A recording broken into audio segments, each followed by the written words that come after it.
Good morning, South Texas. How is everybody? I'm so excited for this event. People are kind of logging in here. I see the attendee list climbing. I'm going to do a couple housekeeping items.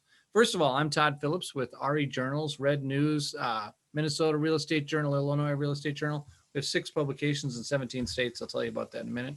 But I'm our webinar host. I used to be a CFO, just a nerd crunching numbers.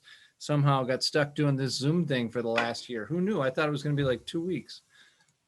First thing I want to show you is our tech team put together this really nice virtual lobby for y'all. This is our event. You probably saw this because you had to come here to click this red button and say watch event here. But I want to point out a couple of important things here on this page. One is you can see everybody that's going to be on the panel. Correct spelling of their name, hopefully, where they work. But here's an important part of this is that you can actually network with these folks by clicking the LinkedIn button below their name. See that little red button I just highlighted? Click that, connect with them. At least you can do some networking in this virtual environment, especially since we're in way South Texas and some of you may be in Dallas, Houston, like me in Minneapolis, Chicago, Ohio. I don't know where you're coming in from, but this is a great way to get to know these people down in the region you're going to learn about today. And for local people too, right? Make sure you connect on LinkedIn. But this also, this says who's on the panel. I scroll down, you can also see what they're going to talk about. A little bit more about our sponsors. You say, hey, I've always wondered what Paladin Partners does. Here's the description of them and some of our sponsors. So I'll thank them in a second here. I got to get one more screen share going. This is my daily comedy routine. Watch Todd try to share his screen. I'm getting pretty good at it. I have to pat myself on the back. So this is us, Rio Grande Valley, if I'm saying it right, I hope. Minnesota style. I only say Nelson and Swenson correctly. Economic forecast and market incentives. Special thanks to these sponsors. We couldn't have pulled this off without all of you, especially Harlingen and all of the local people down there. But quick notes, public service announcement. Red News, for those of y'all who are familiar in Texas, is a publication in Texas commercial real estate. Joined a bigger group about a year and a half ago, RE Journals. We have, like I said, 6 publications, 17 states. We'll get close to 200 events by the end of this year if I have my way. So we're growing. The chat button. So if you go below where you see this screen and my mug, you'll see the chat. That's where you want to interact with other panelists, with the panelists and with other attendees. There's a trick to this though. In Zoom, it's kind of funky. It defaults to sending a message only to the panelists. So there's a drop-down box right above where you type your message in. Click all panelists and attendees, and then everybody will see your message. So that's where you put questions for the panelists. You can also network there. So people go in and type their name. Hey, Todd Phillips from Minneapolis, part-time apartment developer, and tell them what you do. And it's a good way to network with people. So use that chat room. It's there for you. This event is approved for Texas continuing education credits. The trick is you have to log in and stay logged in the entire time. If you get bumped out for tech reasons, then just log right back in. And then don't log out until the end. And we take that timestamp, and that's how we know that you were in attendance. Here we go. This is our first panel. I'm going to just step out of the way because we have a huge panel. Hopefully you all get to all of your information. Great people on here. Michael, you're the moderator. I'm going to let you take it away. If anybody has any questions, just wave, hey, Todd, I'll be here in the background paying attention, but you won't see or hear me until you need something. Take it away. Good morning. Mike Blum from McAllen, Texas, deep in South Texas in the Rio Grande Valley. And I'm here with a rather distinguished group of men and women who are panelists on today's morning before morning show. This is pre-COVID. Mike Blum. I used to get up early in the morning. I haven't gotten up early in the morning in a long time, and I rarely get up early in the morning ever. Now that I'm working from home, but maybe soon I'll be going back to the office. When I was asked to control this panel, this herd of cats and dogs, I thought it would probably be useful because we don't know who you are, you being the ones that are watching this presentation, or where you're from, but there's 57 of you looking at the 8 of us, or 12 of us. So I thought I would take just a brief moment and give you a geographic lesson of where are we. So I'm going to share a screen and share and welcome you to 2 nations, 1 region, many choices. Matt Roussack, I know you don't like that choice. This is the Rio Grande Valley, Brownsville, South Padre Island, also the home of SpaceX. to Roma, Rio Grande City, and north to Willacy County. And we like to think, and our neighbors to the south, which is the northern state of Tamaulipas, Mexico. Now all I have to do is make the slides go. Some of them. There you go. But the Rio Grande Valley is more than just geography. It's a community. It's communities with a population estimated at 1.3 million, which makes us larger as a region than 11 states of North Dakota, South Dakota, New Hampshire, Maine, Rhode Island, Montana, Delaware, and Alaska, District of Columbia, Vermont, and Wyoming.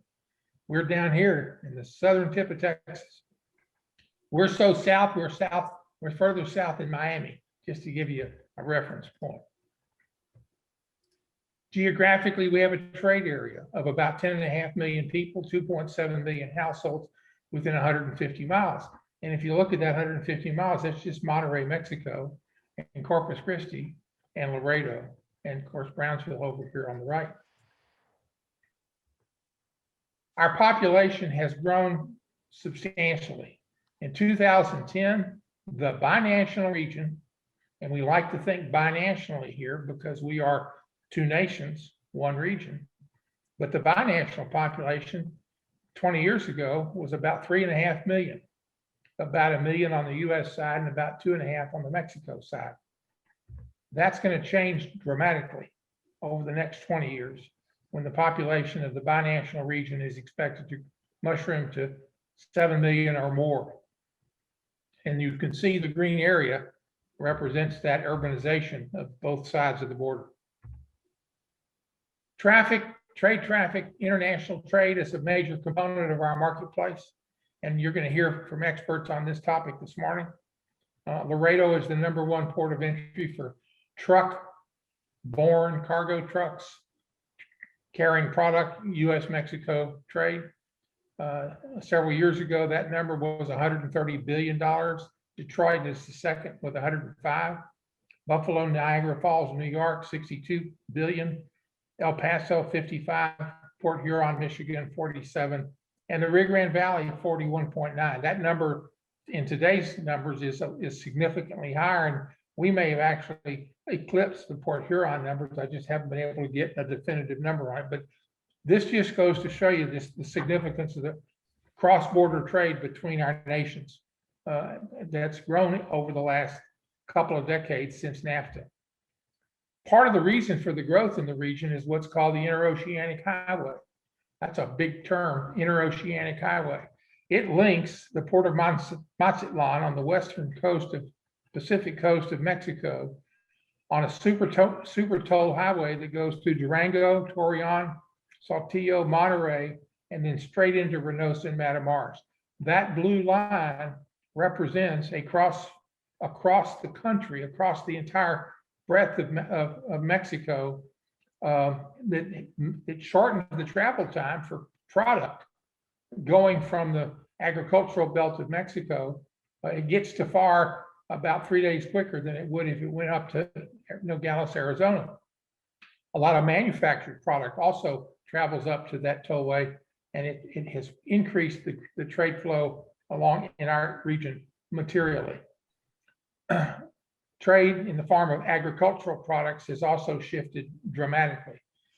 Truck traffic from cargo crossings, 2015 to 2017, the FAR port of entry, which is small community just east of McAllen, is the #1 port of entry for agricultural products in North America. It used to be Nogales, Arizona. But a couple of years ago, that changed, and the Interoceanic Highway was a large reason for that shift. It is highly likely that over the next decade or two, the FAR port of entry will become an even more important port of entry as the Interoceanic Highway and other changes in the marketplace drive trade flows north and then east into this region. So as you listen to other presenters today, these numbers will become a little bit more relevant to you.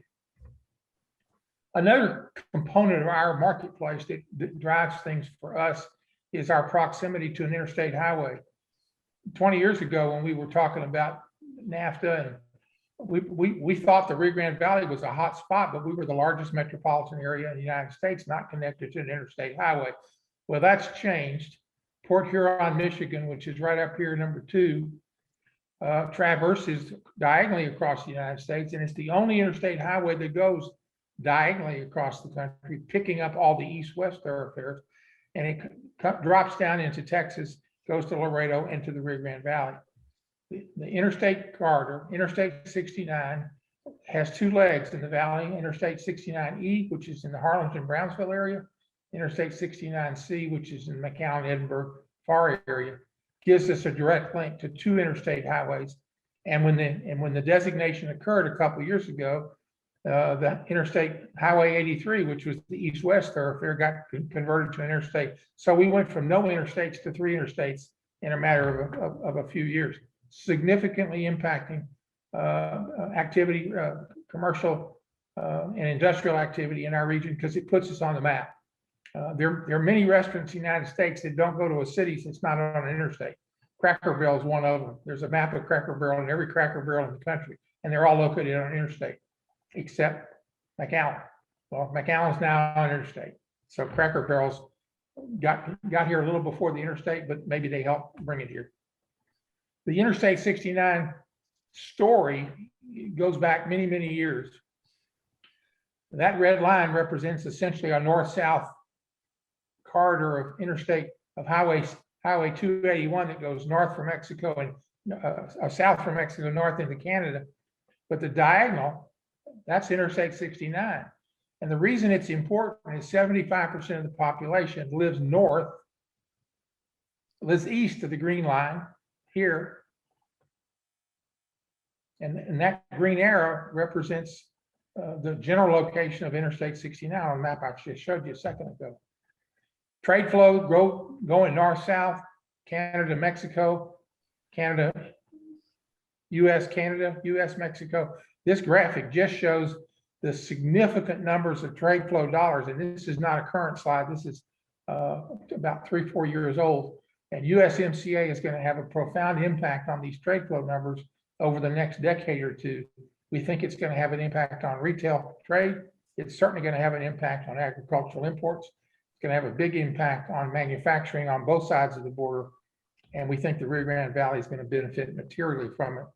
And that's everything you want to know about Rio Grande Valley in about 3 minutes or less. So I will now fade to black. I'll unshare my screen and see who wants to go next, Mr. Esterly. Marv Esterly is the Director of Aviation for Harlingen Valley International Airport, and he's going to tell us everything we want to know about aviation in the Rio Grande Valley, and he'll talk a little bit about Harlingen too. Go, Marv. Okay, let me see if I can quick share my screen. I'm glad to be with everybody this morning. Always fun to talk about what we're doing here, and I know my time is limited, so let me see. I'm not sure if you're all seeing my screen yet, but I got 3 monitors here, pardon me. There we go. You know, real quickly, I want to talk about airports in general. Airports mean business. This was a phrase that I learned very early in my aviation career. And it was really intriguing to me, as this phrase can mean a lot of different things, or at least several different things. You know, if it means that airports are very serious about what they do, there is no doubt that airports operating 24 hours a day, 7 days a week, 365 days a year throughout the United States are serious about what they do. If it means that airports are businesses and that actually get surrounded by other businesses in one central location, there is no doubt that airports attract other businesses locally of all sorts, and we'll talk about that in a minute.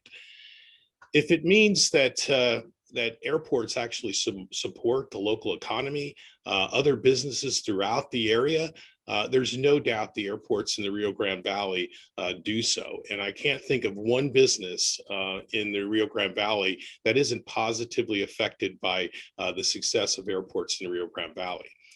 Airports and the infrastructure they provide play an essential role in a vibrant business economy. And that's no different, no exception here, down here in the Rio Grande Valley, as airports support business and economic diversification. They spur job growth and retention, support tourism, domestic and international cargo, law enforcement, agricultural spraying, aerial firefighting, emergency medical services, flight training, and recreation. And that's just to name a few. I took the liberty a few years ago, the Texas Aviation Division actually studied airports throughout the state of Texas. They wanted to know, kind of quantify the economic impact of those airports. And it was really interesting. I took the liberty again to actually take their study and actually combine the three airports in the Rio Grande Valley. That's Valley International Airport, McAllen Miller Airport, as well as Brownsville Airport in the city of Brownsville. It was really interesting. And of course, I'm not an economist, so looking at the total impact and the multipliers and everything else, but it was interesting to me what the outcome was. And as you can see there on the right, 13,567 jobs that come out of the airports here in the Rio Grande Valley, $438 million annually in payroll input, as well as an total economic impact to the community of $1.2 billion in output.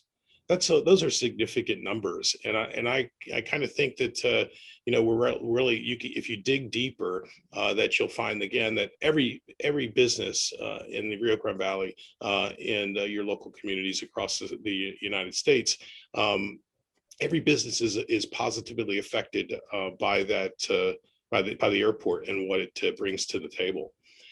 Here at Valley International Airport, this is just a quick array of businesses that are, actually clustered around our airport on airport businesses. Of course, all our airlines, there's 7 airlines that operate here at Valley International Airport. 2 FBOs, those are fixed-based operators. They provide fuel and also services, aircraft services, ground handling services to both general aviation and commercial operators. We have aeronautical maintenance, aircraft maintenance in TIA Aeronautics, as well as aerospace engineering in United Launch Alliance, who build here at Valley International Airport the nose cone fairings for the Atlas V rockets, separation rings, and other components for the aerospace industry. Of course, you have, and everyone's walked through their airports and seen the concessionaires throughout their airports. We have Tailwinds here, who provides 9 venues inside our terminal building to serve the public as they're coming through the building. 2 major worldwide air cargo operators in FedEx and DHL, and of course all of the rental cars that go along. And this is just again just a short picture. There's definitely other businesses that would not, if I list them all, they wouldn't fit on this slide. Very quickly, a quick pictorial of some of those businesses, including the inside of the terminal building with all the venues that are supported by Tailwinds, the aircraft maintenance, the engine test cell that is actually coming online here at Valley International Airport, soon to be certified by the FAA. And utilize to test engines and do mechanic work and aircraft engine overhauls here at Valley International Airport. And last on the right there, you can see the nose cone fairing that was produced here at Valley International Airport by United Launch Alliance. Most importantly, I believe the effect on the communities is by far the conductivity that the airline supports. They connect business to state, national, and global destinations. And without that conductivity, it's very hard for businesses to relocate in the area. The Rio Grande Valley has many airlines. Here at Valley International Airport, we have 6 airlines from Sun Country, Delta, Southwest Airlines, Frontier, American, United, and hopefully in the near future, even more. But those airlines actually provide nonstop service to the Dallas-Fort Worth area, Houston, Chicago, Minneapolis, Austin, and Denver. Here's 2 of our major air cargo operators here at Valley International Airport. FAA ranked Valley International Airport in 2019 as 71st in the nation for air cargo ports. And we do facilitate both domestic trade and international trade across the border, as Michael was talking earlier. FedEx operates 2 flights a day in here with 767 wide-body aircraft, as well as DHL operating 767s as well in here daily. We have plenty of room to grow here at Valley International Airport, including unencumbered airport and airfield of 2,600 acres. In that 2,600 acres, there's 480 acres of prime development, shovel-ready prime development in the form of Halogen Aerotropolis. We look forward to finding businesses nationwide and worldwide to occupy this park. Our air cargo has plenty of room for expansion in a 30,000 square foot cargo facility ready to go for new cargo operations. That's butts a 8-acre ramp that is stressed for wide body aircraft and heavy use aircraft. You know, we're continuously looking at doing a lot of projects, and we've done a lot over the last few years at Valley International Airport. One of our major projects that we have coming up is to support these cargo operations in this USMCA trade that we anticipate from our southern neighbor. And one of the things that we're doing is expanding the longest runway in the Rio Grande Valley by another 1,100 feet. This will actually make it air cargo operations more efficient, as the 767s will be able to operate at much higher capacity than what they're doing now. I believe it's 48% is what they're doing now of total takeoff weight, and that'll be moved to 74%. With this runway extension comes new approaches that will lower minimums here in the Rio Grande Valley and reduce the chances of delays, aircraft delays, both for air cargo operations as well as passenger traffic. I knew we'd had a very little time, so I wanted to get those things in, and I'm more than happy to take any questions that anyone has at this time. We're going to pass on questions for now because we got to get a whole lot more folks talking. We'll have questions at the end. Dr. Arney, you're next. Good morning. Let me share my screen.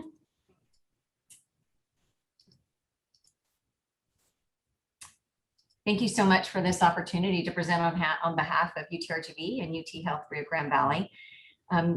Education transforms regions and makes it an attractive place for industry to come. And so related to all of what you've been talking about this morning, I'm going to talk a little bit about what we're doing in higher ed in the region. We consider ourselves the future of Texas, and I think much of what you've already presented will support that as we go through. My name is Janna Arney. I'm Deputy President and Interim Provost, local native of Brownsville, and have gone away and come back, and am so proud to be part of the university. Okay, so it's not advancing. Hold on. There we go. Everything we do is rooted in these 5 core priorities, and so I won't read them for you, but I'll talk about them as we walk through. Let me just give you a little bit of information about who we are. We have 13 colleges and schools. We are throughout the entire Rio Grande Valley, from Rio Grande City all the way to South Padre Island and Boca Chica. We offer 68 bachelor's degrees. We opened in 2015 and were built on the strengths of 2 legacy institutions and a regional academic health center in Harlingen, and to become UTRGV. And since then, we have been able to add many programs to fill those gaps, and I'll talk about those in a minute. But I think it's important to recognize the students we serve. 78% of our students receive some form of financial aid, and 62 receive a Pell Grant. We are 32,000 as of last fall. We are among only 9 other 4-year public institutions in the state, along with A&M, Austin, Houston, Arlington, Texas State, North Texas, Texas Tech, and UT San Antonio. We have over 5,000 graduate students. But one of the most important things, it's not enough to enroll. You need to stay in school. Education transforms your life and your family's life and the region when you stay in school and graduate. And so we're very proud to our first year retention rate of 81%, which is competitive with the other publics in Texas. And students who come to enroll, who stay in school and graduate are what we're about.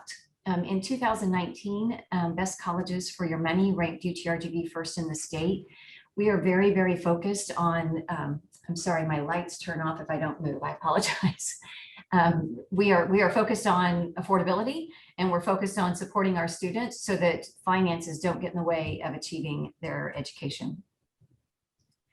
We have numerous programs. Just since opening in 2015, we've added 22 programs. We've spoken to the community, we've spoken to the leaders, we've spoken to students, we've looked at industry, and we've really worked hard, and it's a deliberate effort to add programs that fill niches where we didn't have before. I grew up in Brownsville. I went away to school because I didn't have a choice. Students who grow up in Brownsville now or anywhere in the Rio Grande Valley, from Rio Grande City, McAllen, Edinburgh, all the way across the entire region, have the ability to stay in the Valley if they choose to get a higher education. We're very excited about several doctoral programs that are coming our way. A doctor of nurse practice, the first in Texas in podiatric medicine, physical therapy, and several PhD programs, 2 of which are launching next year in physics and in mathematics and statistics with interdisciplinary applications. Our physics program has worked with many leaders and have been part of the efforts to bring SpaceX to the region, and have also, the university has been very excited to be part of discussions of expanding all of that sort of research throughout our entire region. We also are excited about a partnership with Harlingen. We're the first of its kind, a bachelor's degree through the high school. So we're partnering with the city, the independent school district, and the university in building a 64,000 square foot state-of-the-art facility in the city of Harlingen. And students will be able to go straight through high school, straight through to get their bachelor's degree in 3 core areas: engineering, computer science, or education. So this is a unique partnership and something different, and we're really looking forward to that and seeing how that expands through the region. Student success is at the heart of what we do, and a couple of measures that make us proud, because we know that we're doing what we say that we were set here to do. And that is to make sure that our Pell eligible students and our first generation students are performing at the top level. And we are first in Texas in both of those categories, and second in Texas in social mobility. The other thing we're really proud of is our students don't graduate with debt, because it's very challenging to have to graduate and immediately have that burden and that hanging over you. And so we are ranked first among public institutions with the lowest student debt, and 4th among all institutions with the lowest student debt. We have a 95,000. If your family makes 95,000 or less, then you come to school for free. That is your tuition advantage program.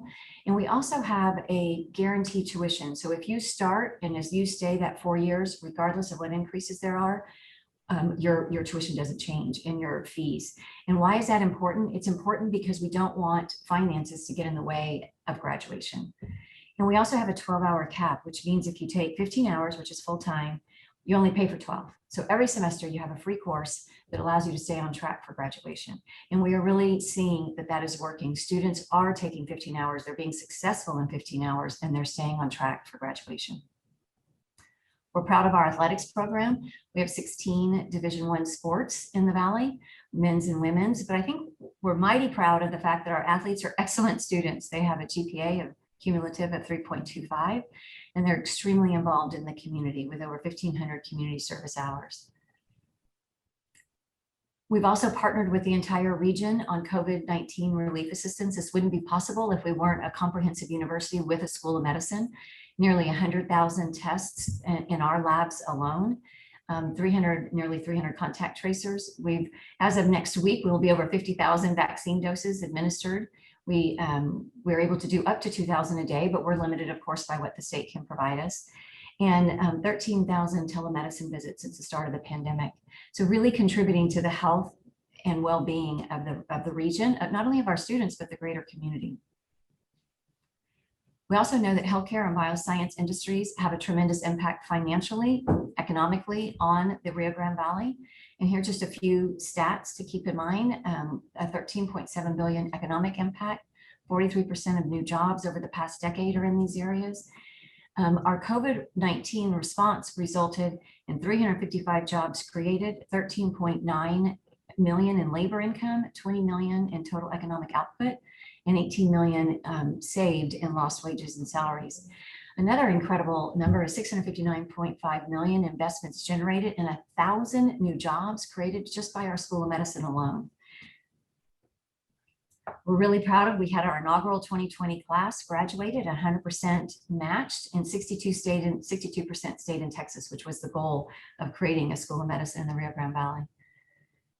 We have a very diverse physician workforce. We have 56% are underrepresented minorities, 42% Hispanic, 113 males, and 107 females.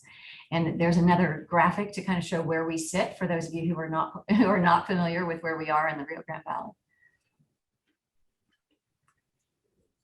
We deliver quality care as part of our UT Health RGV. So not only do we have a School of Medicine, but we have an entire clinical operation. So we have 30 sites across the entire region. And you'll see on the graphic here, just throughout the counties, here's Star, Hidalgo, Cameron. We've seen 226,000 outpatients and 67,000 inpatient visits.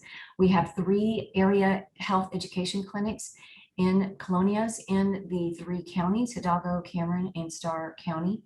And are just really proud of our expansion, and that is growing every day, our reach. We also have an Unimobile mobile van where we're able to take care into neighborhoods where folks can't receive care or can't get to care. Research is at the heart of what we do. Student success is at the heart of what we do, and research informs how we can make our entire region transform through research. We have 56 scientists, 97 million in extramural funding. We have the largest South Texas diabetes and obesity institute in South Texas, and it's located in Brownsville, and it has a presence in Harlingen and also in Edinburgh. We are launching in neuroscience, the New Site Institute. It opens in 2021, and then we have cancer immunology, which is in McAllen, and that opened in March 19. I was trying to go as fast as I could. I hope I didn't go too fast, but I just wanted to give you a touch. There's so much to share, and there's so much going on in higher ed and in health in the Rio Grande Valley. And so I hope I've given you just at least a taste of it. I really appreciate the opportunity to be here. Thank you. Well, that's an 8-inch fire hose. It was a great presentation, rich with information. And I've had several chats asking for a copy of your presentation from people. Oh, terrific. I would be happy to. Thank you. I'll I stop believe sharing. If my cheat sheet tells me anything I'm supposed to know, Linda, you're next to take the other chapter of the UTRGV program. Yes. Good morning, everybody. I'm just going to share my screen really quick. I hope you can see my slides. Good morning. I'm going to follow up Dr. Arney. I had the honor of working with Dr. Arney in one of our legacy institutions. She is, somebody that I am very proud to be able to say that, I work with, and, happy to be here. My name is Linda Upland. I am the director of Entrepreneurship, Innovation, and Commercialization for UTRGV for the Office of Economic Development. Quick introduction of who we are. We are the Division of Governmental and Community Relations under the university. And our focus is, we focus in 3 different areas: community engagement, economic development, and public art. And I'm here to represent the Office of Economic Development. Basically, we wanted to give you some information on how we work with community, and how a part of the university core values is to have community engagement, is to provide opportunities for the region, to boost our economic landscape, to provide opportunities for our students when they graduate, to provide internships, and provide a landscape that allows our students that are not able to go and work somewhere else to have those same opportunities here in the Rio Grande Valley. So this is who we are, and we work mainly with our students, our faculty, our staff, but we also work with our community. The Office of Economic Development has at its core the work with entrepreneurs, innovators, soft landing ventures. And of course, we work with our students, staff, and faculty. And what we do is we have a ring of resources available that can work with our community. from incubators. We have 2 different incubators in the Entrepreneurship and Commercialization Center and the Center for Innovation and Commercialization in the Mid-Valley, Weslaco and Bronxville, physically located. And of course, we have a ring of other resources that have provide not only small business development opportunities, but able to create startups, work with engineering, work with innovation, ideas, creating those opportunities for our students, but as well as for our community to grow and scale their businesses. So this is who we are. We have of course, SBDC, which is the Small Business Development Center that is funded by SBA, is part of the university ecosystem or entrepreneurial ecosystem, as well as we have an economic research area. We have a Veterans Business Outreach Center that works with our veteran community. Our Procurement Technical Assistance Center really allows our community and our entrepreneurs to work with government contracting, anybody that wants to grow or scale a business in that area. Texas Manufacturing Assistance Center, I cannot say enough about this center. They are, the core to work with advanced manufacturing to provide opportunities in efficiency in our maquila industry that is continually growing. In our global soft landing side, we have a designated soft landing site within the Entrepreneurship and Commercialization Center that attracts and recruits foreign investment into our region. What does all this ring create? It creates jobs. It creates impact. It creates, the growth of our economy. So we provide trainings, innovation, partnerships, commercialization path, special certifications, and of course, we create partnerships. We could not do this without our partners, which are our economic development corporations, our chambers of commerce, and other economic development organizations around the valley that we support. In a way, we are a support system for our economic developers in the Rio Grande Valley. Another focus that I wanted to briefly talk about to finalize our university presentation is that we are a gateway to the rest of the university. Through the Centers of Economic Development, you're able to connect to all our schools, the College of Liberal Arts, the School of Medicine, Health Professions, Engineering, the College of Business, and so forth. What does this do? Any entrepreneur, any innovator or creator that's seeking to enhance a technology, seeking to grow their business, they're able to do by us providing those resources and that connectivity and leveraging with all our schools. It allows our students to learn or experiential learning opportunities, internships, and so forth. So we're very excited to see how that our office can be a gateway to the rest of the university and collaborate. We have worked with programs in new space technology, in engineering, in energy. We have been able to bring trade missions from international countries to be able to create partnerships and opportunities in the Rio Grande Valley.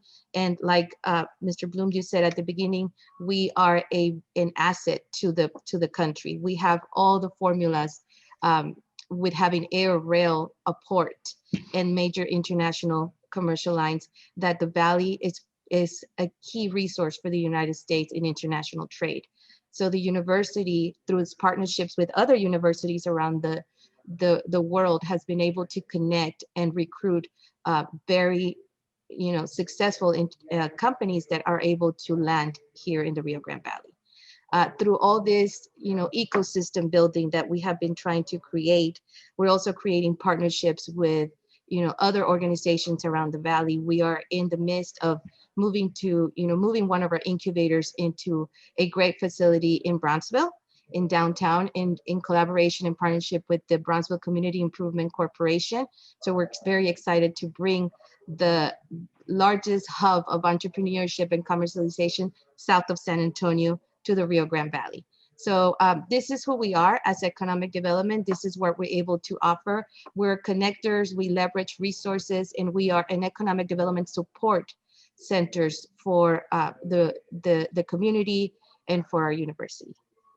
Thank you very much. I tried to be as fast as I could. No, you did great, but I can tell you, speaking just in a kind of impressive conversation, Keith Patrick, Riddell Garza, and I have been around here long enough to know what it was like before. you guys became who you are. When it was Pan American University and when it became University of Texas, Edinburgh, there's a transformational change that's occurred at the university. And those of us who are engaged in economic development, real estate, and all the other disciplines assembled on this presentation, owe the university system, and you all collectively a great hand clap for a job well done, because the future lies ahead. It's not what's behind us, it's what's coming. And as a good Aggie, I can't pass up the opportunity, and A&M too.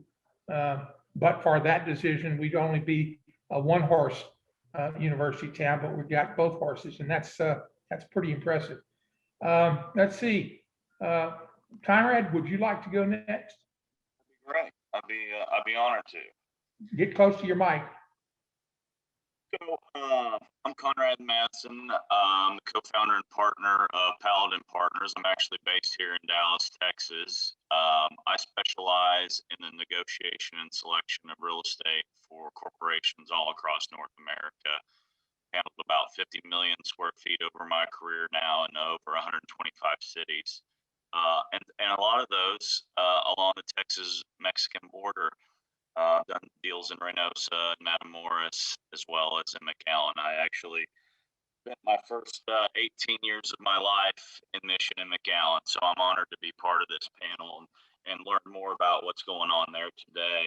I'm not cool enough to have like a presentation that I'm going to share with everybody. I honestly wouldn't even know how to share my screen if my assistant wasn't sitting right here next to me. So y'all just gonna have to look at my ugly mugshot here for a little bit. But I'm gonna talk today more about what's happening in Texas in general, and what one of the phrases I think I coined, or at least I was one of the first ones to start using it.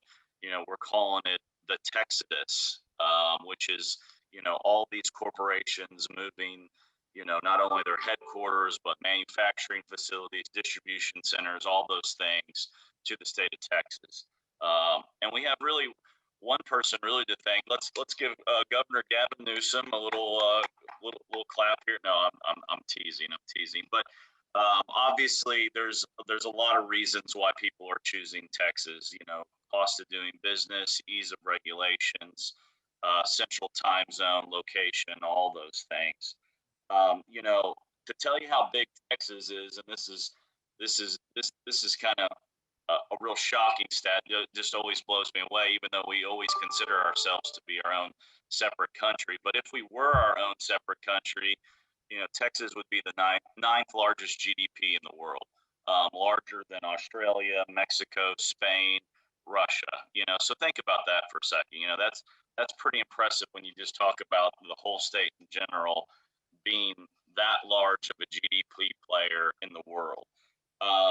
Texas has won the last 10 Governor's Cups, and the Governor's Cups is given to the state that acquires the most real estate relocations or expansions to their state. In 2019, we had a little over almost 860 new projects that landed in the state of Texas. Even last year, here we were in a pandemic, and we still had over 750 land in the state of Texas. Of those, you know, I'm based here in the Dallas-Fort Worth market. You know, there was about 250, 260 projects that landed, you know, here in the DFW market. The 6 largest capital projects that landed in the last year, 3 of those were in Texas. The largest one being the new TI semiconductor plant in Richardson, which is a $3.1 billion investment. I'm an industrial guy. I mainly represent warehouses for the end users. 2 of the top 5 industrial markets in terms of deliveries of new industrial product are here in the state of Texas. That would obviously be DFW and then Houston as well. You know, when you start talking about Texas and the Texodus, it's not just corporations that are moving here, and it's also people just picking up and leaving where they're at due to just high cost of living, restrictions, so on and so forth. And over the last 10 years, we've been averaging almost 1,000 people per day move to the state of Texas. And of those, again, I'm in DFW, about 400 of those a day are coming to the DFW market of those 1,000. Dallas-Fort Worth right now has over 7 million in population. It's the fourth largest metropolitan area in the country, and it's predicted to go from 7 million to over 10 million people literally by 2030. So think about that. That's a 3 million population growth in the next 9 years. I just hope we have enough water for all these people. So, but some of the fastest growing cities in the whole country are all based here in Texas. Everybody hears about how Frisco's blowing up, McKinney, Round Rock, and it's due a lot to the talent attraction that are in a lot of these cities. I'm really excited to hear, how UTRGV Doctor is doing great things down there, because when I graduated high school in the early 90s, it wasn't as a robust of an area from an educational standpoint. It's awesome to hear about the medical school and all the other things that are happening down there. Kudos to you guys on that. The Dallas Regional Chamber, to give you guys an idea, is tracking 95 right now corporate relocations or expansion projects just to our area alone. Over 53 of those started since COVID.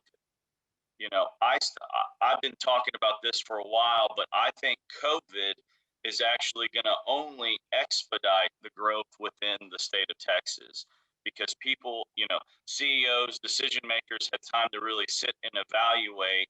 And when you start looking at the overall cost of doing business and cost of living and all those things that has been making Texas such an attractive state to move your operations to, I think this is really going to only accelerate it really even more.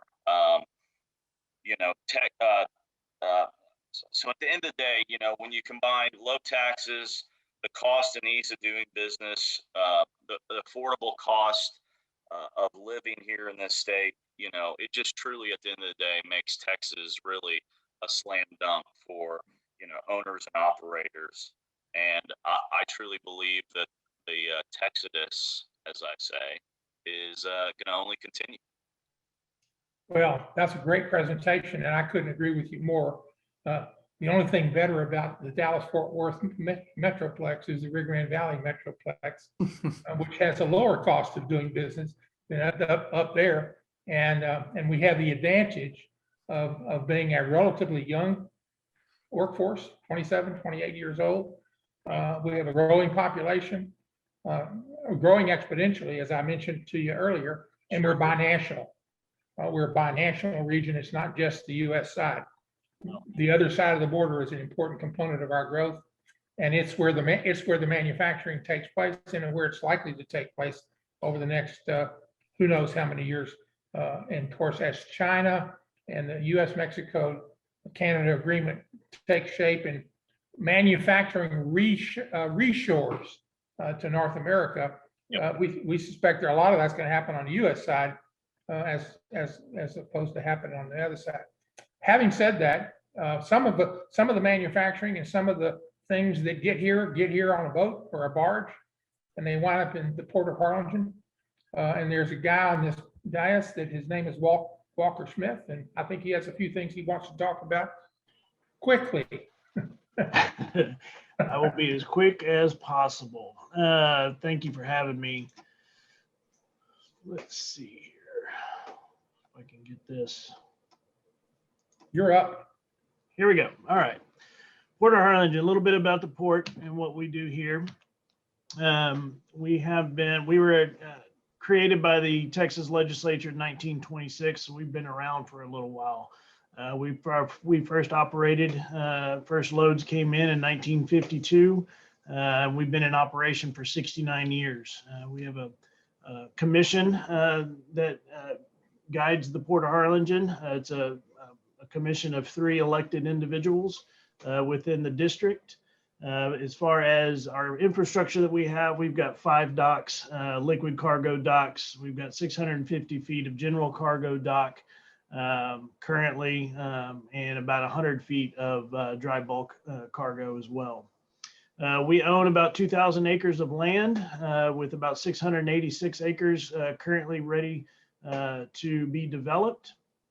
We have about 3 miles of concrete road to facilitate the movement of truck traffic, heavyweight truck traffic and stuff like that. Last year in 2019, we had 579 vessel calls. As you will see, that is a huge increase over what we've done recently in the past.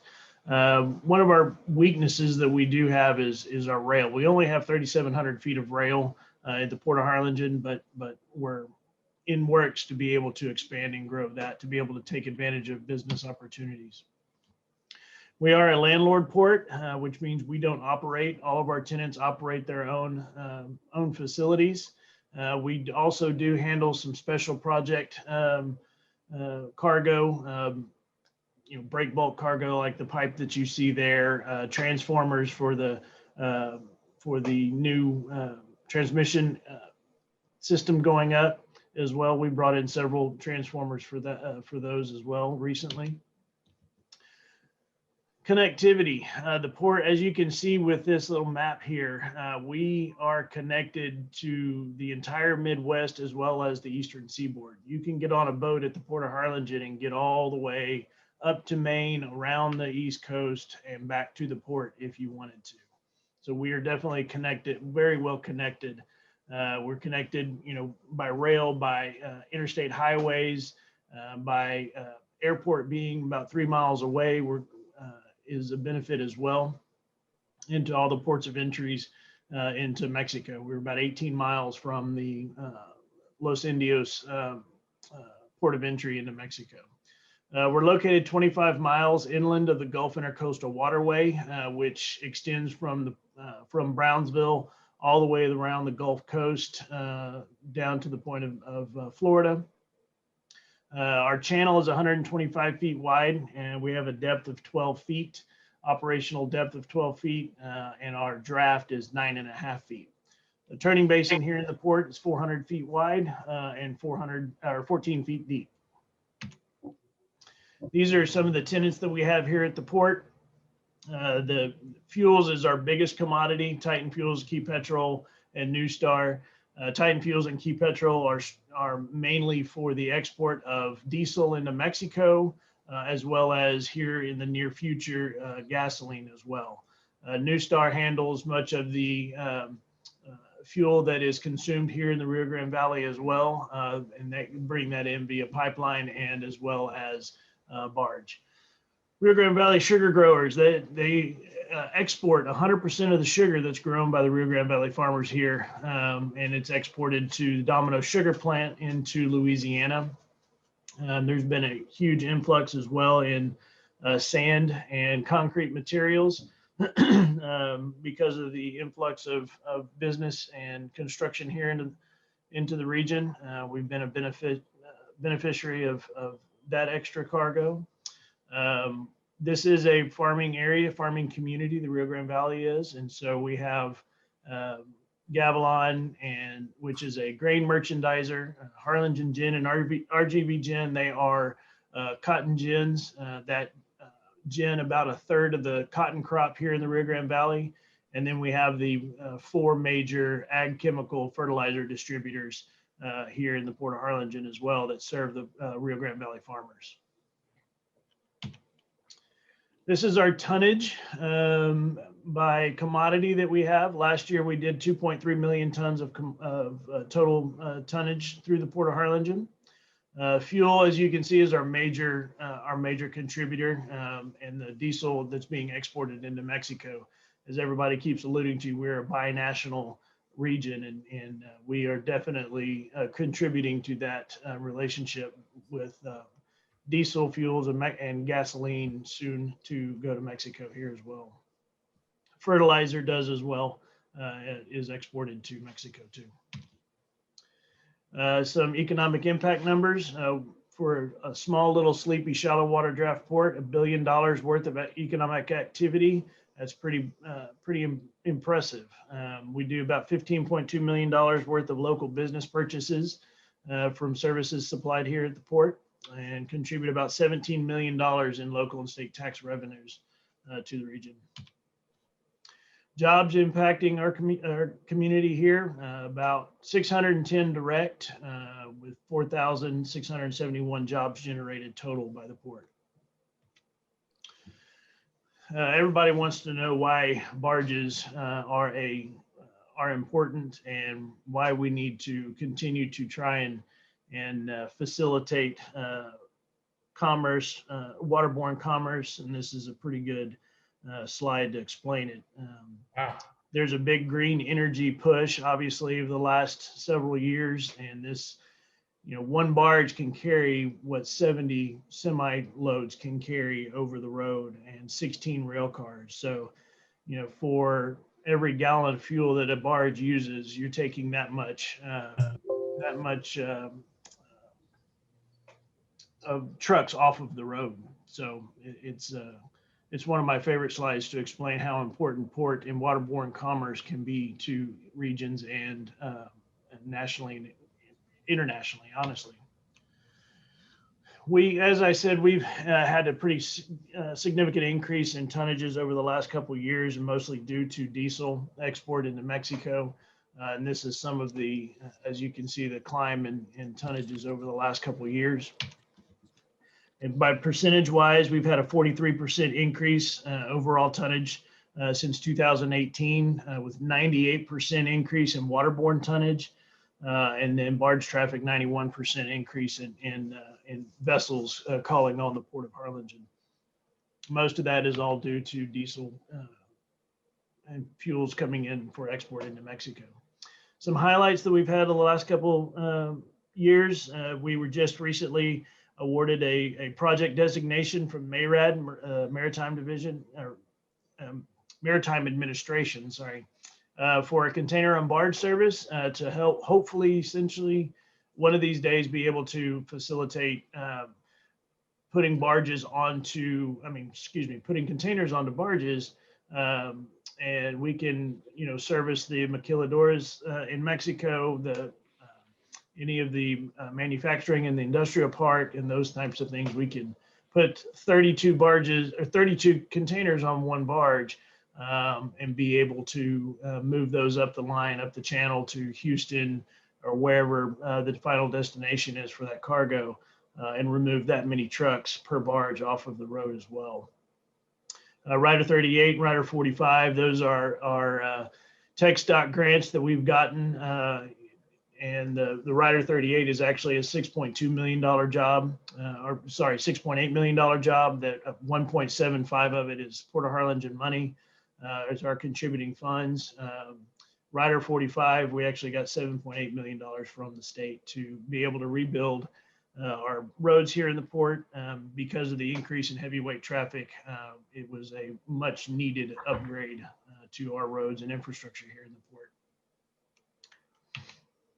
These are some of the things that just before and afters of what we did, creating truck queuing areas where you see those grain tanks.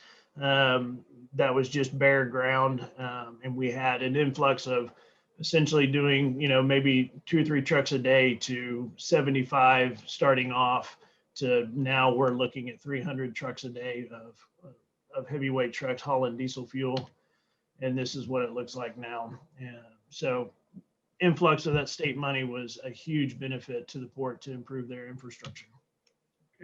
We were also able to get our channel dredged. If we can't get the barges up and down the channel, we're no good. So it's very, very important that we work with the Army Corps of Engineers to make sure that our turning basin and our channel is dredged to the authorized depth of 12 feet. Future business opportunities, additional grain commodities by barge. Because we're connected to the Midwest, we can bring in corn and other grain commodities to facilitate the feed yards, and as well as export into Mexico. Roll on, roll off, as I said, we rolled off some transformers for energy infrastructure here in the Rio Grande Valley. and refined fuels as well. You know, we've got diesel and gasoline here pretty soon to be going into Mexico. We also look to be able to possibly export propane and heating fuels into Mexico as well. And as I said, the containers on barge operation is something that we're actively working on trying to get facilitated here in the port as well. What are we looking to do? Business and land expansion. Our footprint, as our opportunities grow, our footprint needs to grow. And so we're actively looking to be able to grow our footprint here around the area to facilitate that growth. But also commodity diversification, make sure that we are diversified throughout our portfolio to be able to take advantage of the opportunities that we're seeing. And enhance our water-based capabilities to help minimize landside traffic congestion impacts. And we're looking to expand our turning basin to create more space for additional cargo to come in to the port. A little bit about asset management. We're actually waterside infrastructure is a constant battle to maintain, and so we're fixing to engage into about a $2.5 million project to upgrade our current docks and mooring areas along the waterside, operational enhancements, and improving our road, improving our rail. These are all ongoing projects that we're doing right now. Expansion opportunities, growing our footprint. As I had said, we currently were able to purchase about 350 acres here, adjacent to the port, to expand our footprint. Funding source diversification. You know, we're not just looking, we're looking elsewhere. We're looking at federal dollars, state dollars, and whatever grant funds that we're able to utilize to facilitate that growth as well as utility enhancements, making sure that we're currently engaging into a water system upgrade project with the rural water development area company here, and we're helping them improve the deliverability of their water as well. So be glad to answer any questions when the time comes. Thank you for your time. Thank you very much. I appreciate, that was a great presentation. I love the graphic with the one barge equals. That's a really powerful story. Yes, sir. Okay, somebody had to be at the end of this presentation. So Noi Mahoney, it's your turn. Go for it. I'm not sure how much time we have left, so just talk, and at some point I'm going to wrap this up. Yeah, By we're the a way- little over time, but we'll steal some time from the other panels. Just don't tell them. Yeah. Go ahead. Well, good morning, everybody. My name is Noi Mahoney. I work for a news organization called Freight Waves. We cover international trade and transportation. I am based in San Antonio, Texas, and I mainly write about trade between Mexico and the United States. And I have a few graphics to show you. Let's see if I can do this correctly. Let's see. Sharing a screen is challenging, but once you learn how to do it, it's kind of fun. Conrad, that was for your benefit. There we go. So some of the numbers I wanted to show, 2020 trade totals for some of the ports and bridges in the Rio Grande Valley. The FAR International Bridge is one of the most important trade bridges in the United States, and it totaled about $33 billion in imports and exports. And of course, Mexico is its biggest trading partner. Brownsville International Bridge was $17.4 billion in 2020. Rio Grande City Port of Entry was $375 million in 2020. Progreso International Bridge was $300 million, and Roma International Bridge was $226 million for 2020. And those numbers are actually down compared to like 2019 because of the COVID-19 pandemic was, so disruptive to industries on both sides of the border. So I expect those totals to be up a little bit in 2021 and hopefully a lot more in 2022. Let's see. If you add And those, if you add those numbers up, it's over $50 billion yeah, in cross-border trade, which is huge. That's a big increase. um, a lot of what I write about in trade is trucking, commercial trucking, because that's such a huge part of cross-border trade between Mexico and the United States. So I got some numbers about truck totals for 2020. Laredo had 2.3 million trucks total in 2020. Otay Mesa, California, which is the border crossing between San Diego and Tijuana, Mexico, had 927,000 trucks, almost 928,000. FAR International Bridge was third at 665,000. Nogales, Arizona was fourth at 352,000. And El Paso was at 286,000. El Paso really got hit hard by the COVID-19 pandemic because a lot of their cross-border traffic depends on the maquiladoras that are on the other side of the border in Ciudad Juarez. And a lot of those factories had to either shut down completely or cut production because of outbreaks. So that's one of the reasons El Paso is so far down. They're usually right around where FAR is, 600, 700,000. So I expect to see Laredo rebound, but these numbers are down too because of the disruption from COVID-19 pandemic. So in 2021 and 2022, you're going to probably see a lot of these like FAR, Otay Mesa, Laredo, up significantly. So that'll be good for the economy. Let's see. And a couple of weeks ago, I wrote about how FAR is in the beginning stages of a major bridge expansion plan to build a second bridge, which will enhance commercial traffic, commercial truck traffic.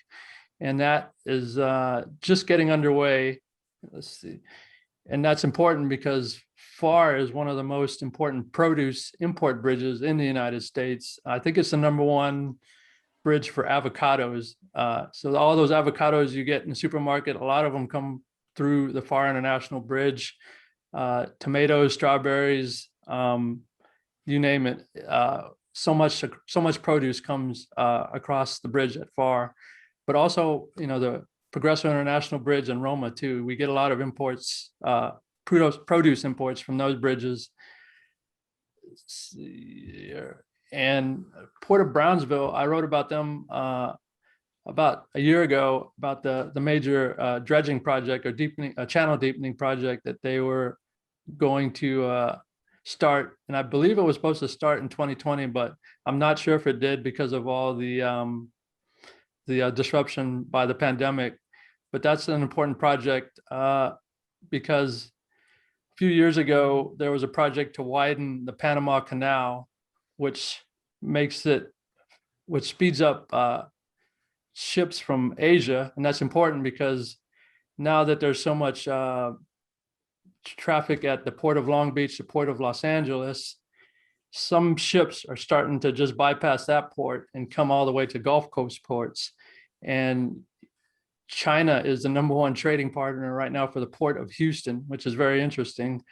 And so I think in the next few years, you're going to see a lot more ships coming into Gulf ports because there's room. And once the facilities are in place, it's going to make it much more attractive for more ships from Asia and other parts of the world. Let's see. And you can't not talk about the Valley without talking about the influence of SpaceX. Elon Musk, I think he's the second richest man in the world now. He's worth about $160 billion. And he has big plans for SpaceX, which is down there in Boca Chica, right near the border. And it's interesting. He was in the news a few weeks ago saying that he wants to incorporate Boca Chica and name his whole facility Starbase. So I think it's Starbase, Texas. And he has massive plans to expand his SpaceX facility down there. And as a lot of people know, he also has he's building a massive car factory in Austin, Texas. And the way this could benefit the Valley is some of his car parts, I know that he puts into his electric vehicles, the parts are manufactured in Mexico. And it wouldn't surprise me if a lot of the material that he's going to use at his star base is parts that are equipment or raw materials that are manufactured in Mexico, because the aerospace industry, manufacturing industry is huge in Mexico. So I think with his car factory and with Starbase, you're going to start to see a lot more cross-border traffic, and that really stands to, help the valley, because I believe a lot of that cross-border traffic is going to come through FAR, Roma, Progreso, maybe even, Brownsville. So it's really going to be huge. So I guess in closing, with, as some people mentioned earlier, the United States, Mexico, Canada agreement came into place on July 1st. And because of that, cross-border traffic, cross-border trade between Mexico and the United States is only going to increase. And I think the Valley really stands to benefit from that. Thank you. Thank you. Rich information, terrific stuff. I think if I'm not mistaken, we've Todd got to come to the end of this panel. It's been a real pleasure to collaborate with Marv and Walter and Conrad and Linda and Dr. Kong, so I can't, Dr. Janna and Noi. Great panel, great information. I suspect Red News will figure out how to get these PowerPoint presentations gathered and disseminated where people that want the information can get to it. I'm Michael J. Blum, partner and managing broker with NAI Rio Grande Valley. We're a large commercial real estate brokerage firm doing border real estate. And we're here to serve. And if you have questions or need to get with me, Red News can find me, or you can find me at nairgv.com. Thank you, Mr. Phillips, for this privilege and honor. Great presentation, ladies and gentlemen. Likewise. Thank you, Michael. If you're on the next panel, now is a good time to activate your microphone and camera. I know one person I might have had to turn your camera off because you were popping in there. I'm going to do just a quick screen share again real quick. Oh, hang on. Hold, please. Here we go. Just a reminder, this is where you came from. Now, the reason I wanted to do this is there was a comment in the chat room, and then Michael just made the comment, are these PowerPoints going to be available? What's available is a replay of this event. So 24 hours from now, give or take, you'll be able to come back to this page. We'll send it out again. But where it says watch event here, there's going to be a replay of this event there, and also on our Vimeo page and our YouTube page. So real quick, if I can show you. This is this is what our YouTube page looks like also. So here's where you can see lots of really good events all over Texas, all over the Midwest, all over the country. So that's where you get our replays and slides. Okay, here we go. Rock and roll. Next panel. Randy, are you ready to moderate? We're ready. Okay, well, we lost a little bit of time, but we can go a little bit over too. So you know where you're at. Let's rock and roll. All right. Well, we want to welcome everyone to the second panel of distinguished speakers for the Rio Grande Valley Economic Update and Opportunities virtual event. Our speakers will expand on some of panel one topics and talk more about the Rio Grande Valley and touch on resources available to help businesses grow in South Texas and how the local communities stack up against the rest of Texas and the United States in attracting and developing businesses and talent needed for those new businesses. My name is Randy Summers, and I'm Vice President with Davis Equity Realty. I spent 15 years in commercial banking and just completed 24 years as a licensed real estate agent and broker. I'm a CCIM and just recently earned my Certified Property Manager designation. I've served as president of the West Coast Chamber of Commerce, president of the South Texas Commercial Association of Realtors, and was appointed to the executive board of the Texas Realtors Association as a commercial liaison.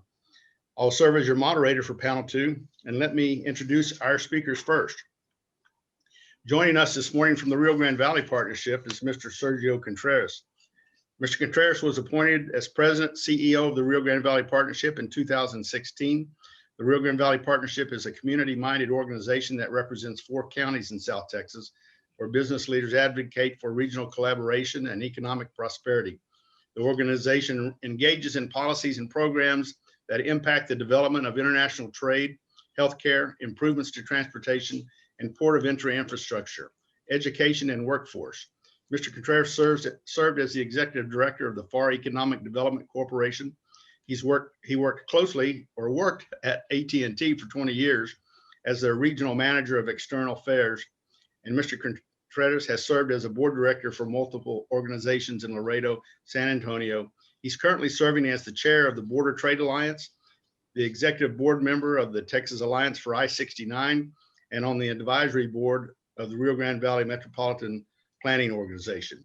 He holds a degree in international trade and an MBA from the University of Texas at the Rio Grande Valley. Welcome, Mr. Contreras. Also, we have Mr. Brian Reed. Brian was born and raised in the Rio Grande Valley. He attended Texas A&M pursuing a Bachelor of Science degree in biomedical science. And after graduating, he was hired by a division of American Express Financial Advisors as a financial analysis. This provided Brian with extensive knowledge of the securities market, while at the same time encouraging his interest in real estate due to its investment potential upside.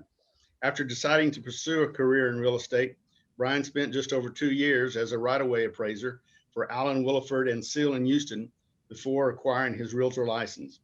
And in 2006, he partnered with longtime friend Ryan Peterson to begin the conceptualization of the Ryan and Brian real estate team.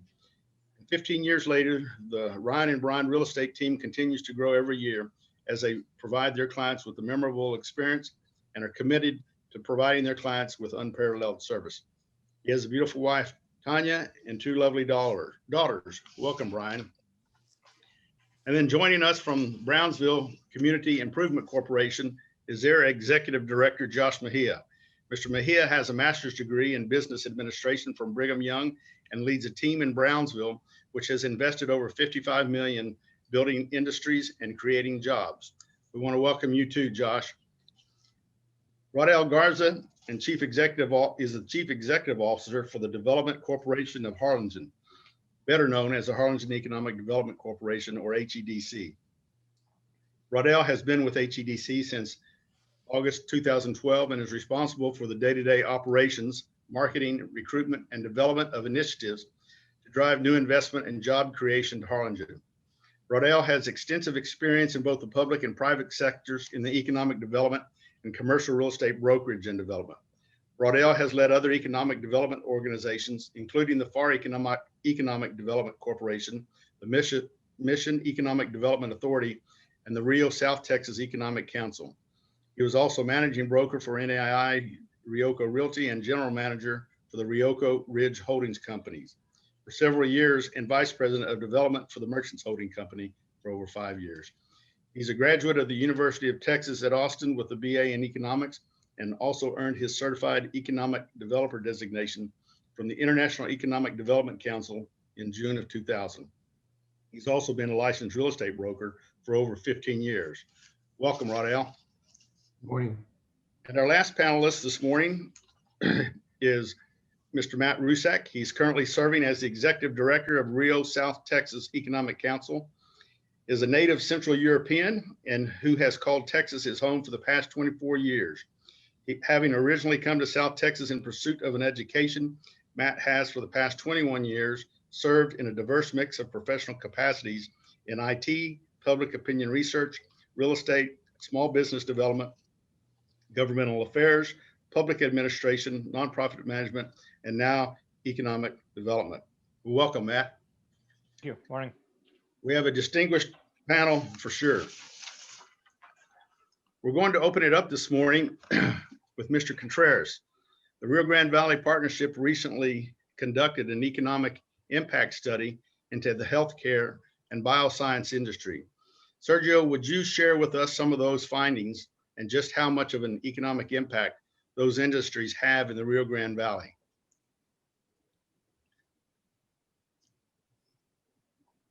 Good morning. Good morning, Mr. Summers. Thank you for the opportunity. On behalf of the RGV Partnership, on behalf of our board of directors, it's great to be here today. And I will begin by saying that The RGV partnership is composed of business leaders, advisory board from the Economic Development Corporation, all across our 4-county region, and representing all sectors. However, we're not able to move forward. We're not able to execute what we need to execute if it weren't for our predecessors. And I'm speaking of the late Mr. Bill Summers. So I'm here because of him, and I'm certainly honored to be here sharing the screen here with you, Randy. So thank you for this opportunity. So the RGV partnership over the years has had an opportunity to work across multiple sectors. Most recently, we engaged in the conversation of bioscience, the composite of the healthcare industry in our region. We've heard about our medical school. We've heard about the expansion of our hospitals when it comes to investment. And what I'm referring to is specifically about entrepreneurship opportunities. It's about investing in the industry. It doesn't necessarily dive into access to healthcare on specific diabetic issues or other issues like that. It is more along the lines of the economic component of it. Should I share my screen here, you think, Randy? Yes.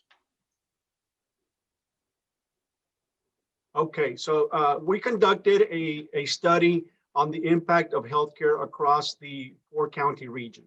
And I will navigate through here. And here's the findings. And again, this information is pre-pandemic. So this was impacted by the pandemic. So we are now going to do a refresher on this. So the overall impact of the bioscience industry is 13.7 billion. That is the economic impact that the healthcare and the bioscience industry brings to our region. And I'll break that down a little bit. Now, of interest for our educators, our economic development folks, is that 43% of the jobs over the last 10 years have been in this industry, with 3.3 billion in wages. Now, as far as how many establishments are there across the region, 3,256 establishments that focus in this group.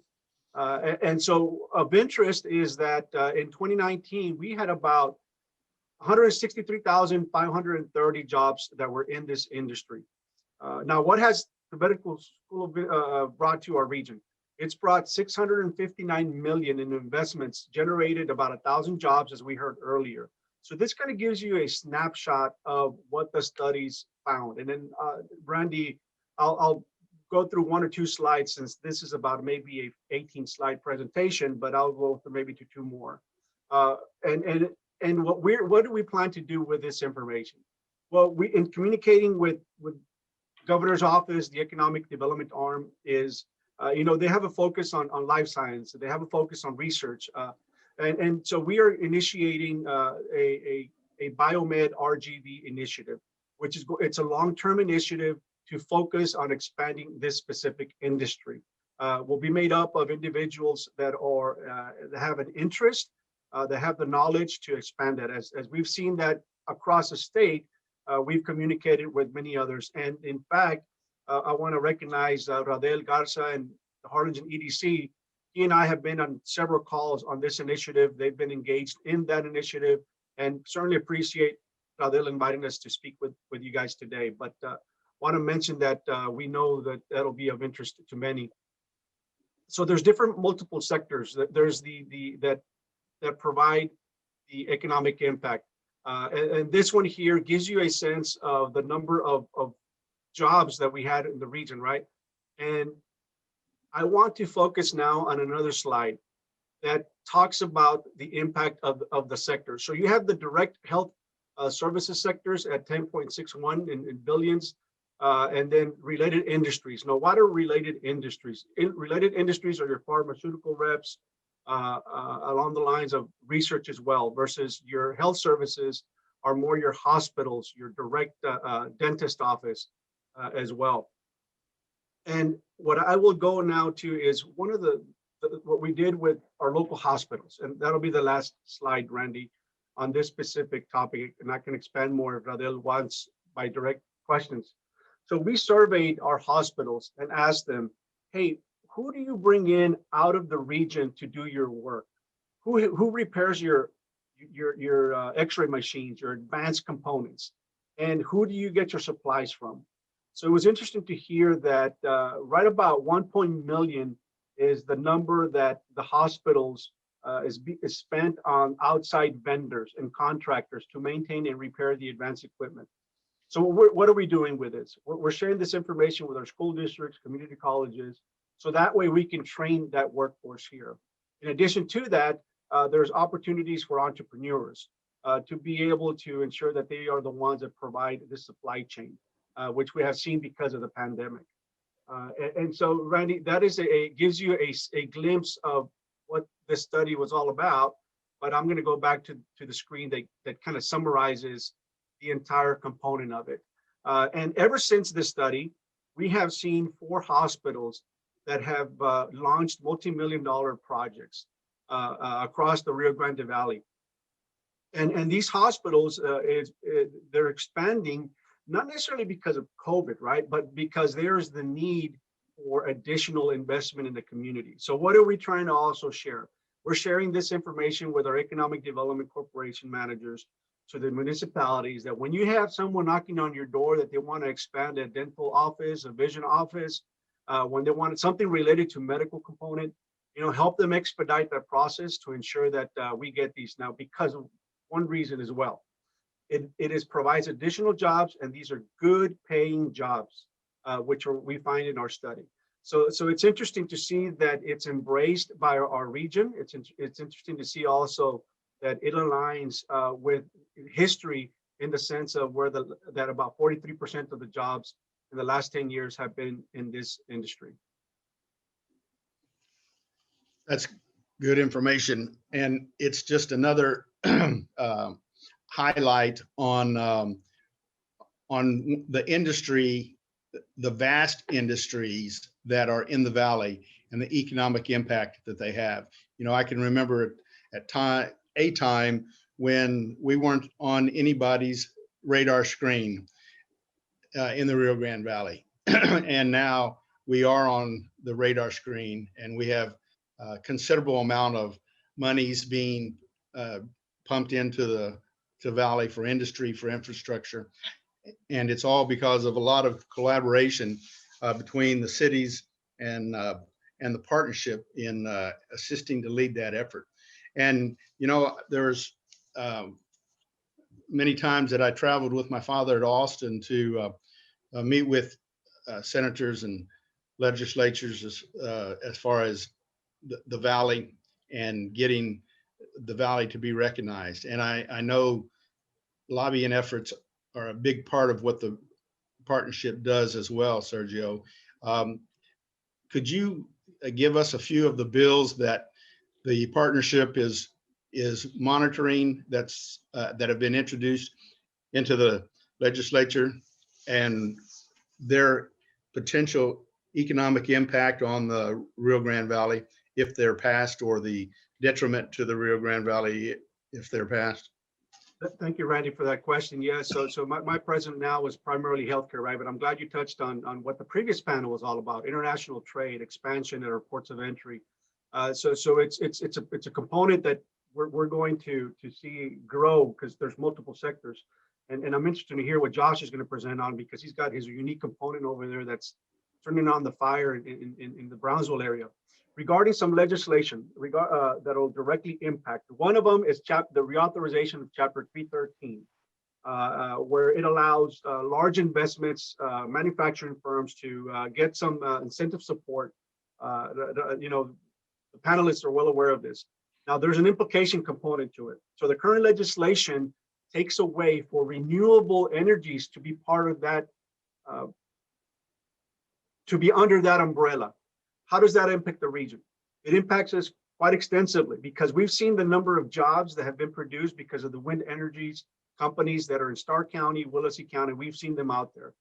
It provides millions of dollars, tax-based dollars to our counties. In fact, it took out Starr County out of debt because of the funding they received from the renewable energies.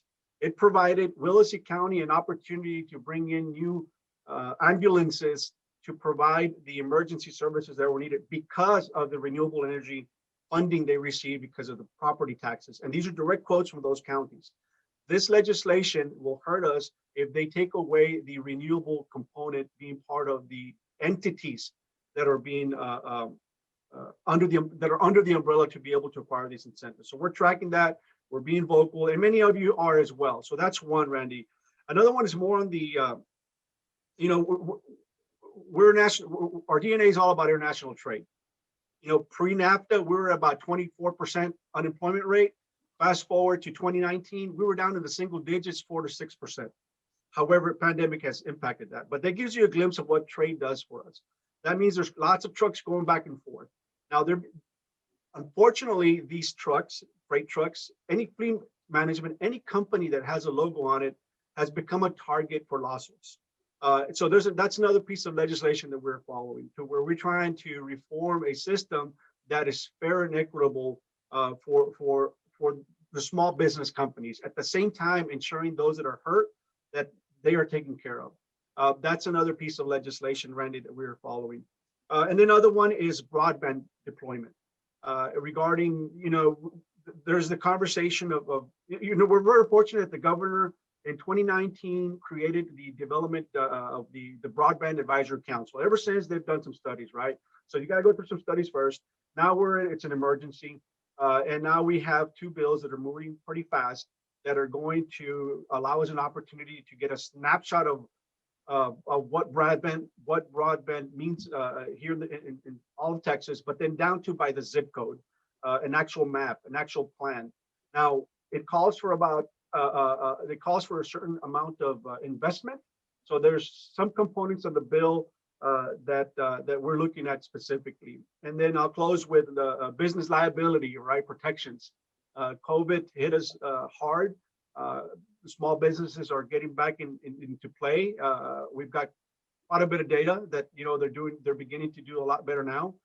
So however, they need to be protected as well when it comes to liability, as folks will be attempting to file frivolous lawsuits. So it's more along the lines of creating a fair and equitable component. So those are some of the areas that we're tracking. There's many more, but I'll focus on those, Randy. Thank you, Sergio, and appreciate the efforts and the work that the board of directors and yourself do over at the partnership, a very viable part of the Rio Grande Valley and all the economic development and that goes on throughout the Rio Grande Valley, and a great source of data for anyone that is on the that's joining us this morning. A great source of data to for the Rio Grande Valley. Thank you, Sergio. Mr. Reed, over to you next. The Rio Grande Valley is growing fast. And Sergio, are you able to unshare your screen? Thank you. Brian, we know the Rio Grande Valley is growing, and it's growing fast, as well as what Sergio just presented. And can you share with us, as far as the housing market, some of the trends that you are seeing? Absolutely. Thanks for having me on behalf of the Ryan Brown real estate team. Let's talk a little bit about absorption rate. The absorption rate in the real estate market is used to evaluate is the rate at which homes are sold in a specific market during a specific time period. Let's look prior to pandemic, February of 2020. In the Greater McAllen Association of Realtors, there was 2,318 homes for sale in the association. Of those, 602 were pending. So 26% of all homes currently listed were under contract. So roughly 1 out of every 4 homes were already under contract. All price points below 250,000 were anywhere from 3.8 months to 9.4 months of absorption rate. All right, a higher absorption rate, the higher the price point. Now you compare that to February of this year, there were 1,584 homes for sale in the Greater McAllen Association, 691 pending. So that's 43.6% of all homes currently listed were already under contract. So roughly 1 out of every 2 homes were already under contract. All price points under 250 were below a 2.5 month absorption rate. What I'm saying is, it's not like there was a significant amount of increase in the amount of homes pending if you compare 602 homes pending to 691 this year. what is causing the pending ratio to go up ultimately prices is a lack of inventory. When you compare 2,318 homes for sale as opposed to 1,584 homes. Now, what is this doing to appreciation? If you look at the McAllen Edinburgh MSA, as of February, prices were up to 176,000. That's up 6.7% from this time last year. And we have a 3-month inventory. If you look at the Brownsville Harlingen MSA, we're up to 185,000. That's up 11.5%. And we have a 2.1-month inventory. Again, anything below a 6-month absorption rate, we're extremely a seller's market. So we're significantly below that 6-month absorption rate. If you break down the price, the locations, McAllen, Edinburgh, Mission, Far, Wesco, Harlingen, every price point is up below 250 to at least close to 10% in increase, and we're below a 3-month inventory. Seems like that's an opportunity for home developers, as well as perhaps some national home developers, to re-enter the market. Back before the in the 2006-07 era, we had several national home builders down in the Rio Grande Valley building subdivisions, and then when we had the economic downturn, they all pulled up and left. But it seems like with the number of jobs that are being established in the Rio Grande Valley now, with the industry that's coming back into the Rio Grande Valley, it seems like there'd be some opportunities for some national home builders and developers to re-enter the market down here. Yes, absolutely. With the COVID-19 vaccine coming into play, hopefully that eases some concerns. More people decide to list their homes, that will increase the inventory. Also, we are, with the lack of supplies right now, lumber and so forth is just hard to come by, and that's making it hard on builders. But as we get supplies up and so forth, hopefully we can get to the point where we can start building up this inventory. Well, that's true. And I know that, cost, everything has to be factored in: the cost of land, cost of infrastructure, cost of materials to build homes. And so that, of course, is driving up the price point for development, as well as the end sales price of homes. But it sounds like that housing is definitely rebounding, and home sales are definitely rebounding in the Rio Grande Valley. Absolutely, absolutely. I mean, again, they're rebounding, but at the same time, the sales could easily be 20% higher right now, I believe, if we just had the inventory. And the lack of inventory is just people having concerns. And those 3 main concerns last year were: life is too uncertain right now, so we're just not ready to list, understandable; financial insecurity, understandable; COVID-19 health concerns, understandable. So hopefully when these 3 fears subside in 2021, we can see an increase in homes and sell in the market this year. Because we have plenty of buyers out there. We just need inventory. And, it's, as you mentioned, look, the mortgage rates are down. Right. And it looks like they're going to be down for 2021 and into 2022. So it's a good opportunity for people to buy homes. But like you say, supply and demand, when inventory is down, prices are going to be higher. Yeah, and one of the biggest concerns right now that we're facing is people are just scared to put their house on the market at fear of, what am I going to buy? Like if I sell my home, there's no inventory for me to have something to purchase. So that's an understandable fear. Those are things we're trying to tackle right now by trade-in programs, where you have a home where you can actually you can purchase a home before you actually sell your house. That makes it that can make it a little bit challenging. That's interesting. It can, and it's something we're trying to work through. But that's something we're trying to put out here in the near future. Do you feel that foreclosure are on the rise? I don't, and here's why I say that. I have some interesting statistics here, which I can share with you guys. When it comes to loan forbearance, upon exit of forbearance in February, 50.8% of the people that went in forbearance during the pandemic had already paid in full. 33.6% worked out a repayment plan, whether it be modification or loan deferral, and only 15.6% were still in trouble. And it's important to note that only 5.22% of mortgages in the U.S. are in forbearance as of February 2021. If everybody in forbearance, everybody in trouble right now, put their home on the market right now, that'd be 325,000 homes.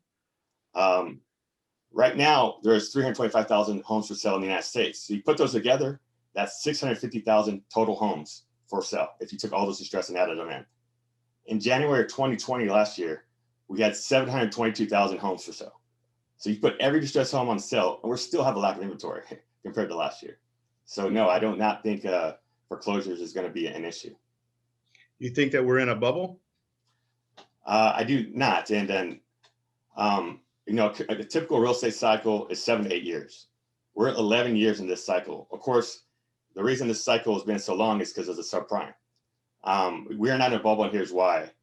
A bubble by definition occurs when the market grows beyond a safe perimeter or equilibrium, and it really is fragile and it bursts at any minute. That's not happening right now in the Valley. All the reason for our market growing are for sound economic and sound real estate principles. We have a tremendously low supply and a tremendously high demand. And there are logical reasons for that supply and demand. Some of the reasons being, you know, low supply, like I mentioned. Home builders have not built enough over the last decade. And currently we have a limited supply of materials, like I mentioned, like lumber and so forth. On the flip side, the reason we have high demand is because we've had a lack of buyers in the past year. Now they're getting back in the market. We have tremendously low interest rates. And of course, we have a growing population in the Rio Grande Valley.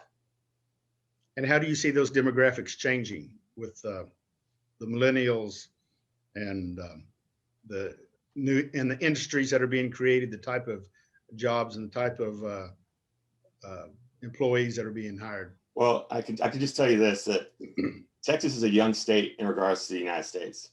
The RTV is a young community in regards to Texas. And the dream of home ownership has proven to be as important to millennials as it has to baby boomers, right? And the RTV is going to have a large home buyer demand for many years to come because we're just growing. So as the fears of COVID subside, building materials come more readily available and affordable. This will lead to more building permits, which leads to more jobs. I mean, building brings jobs and ultimately leads to a stronger economy.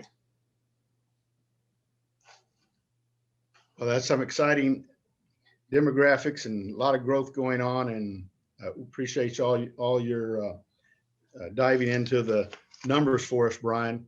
And congratulations on the Ryan and Brian team, and wish y'all continued success. Thank you.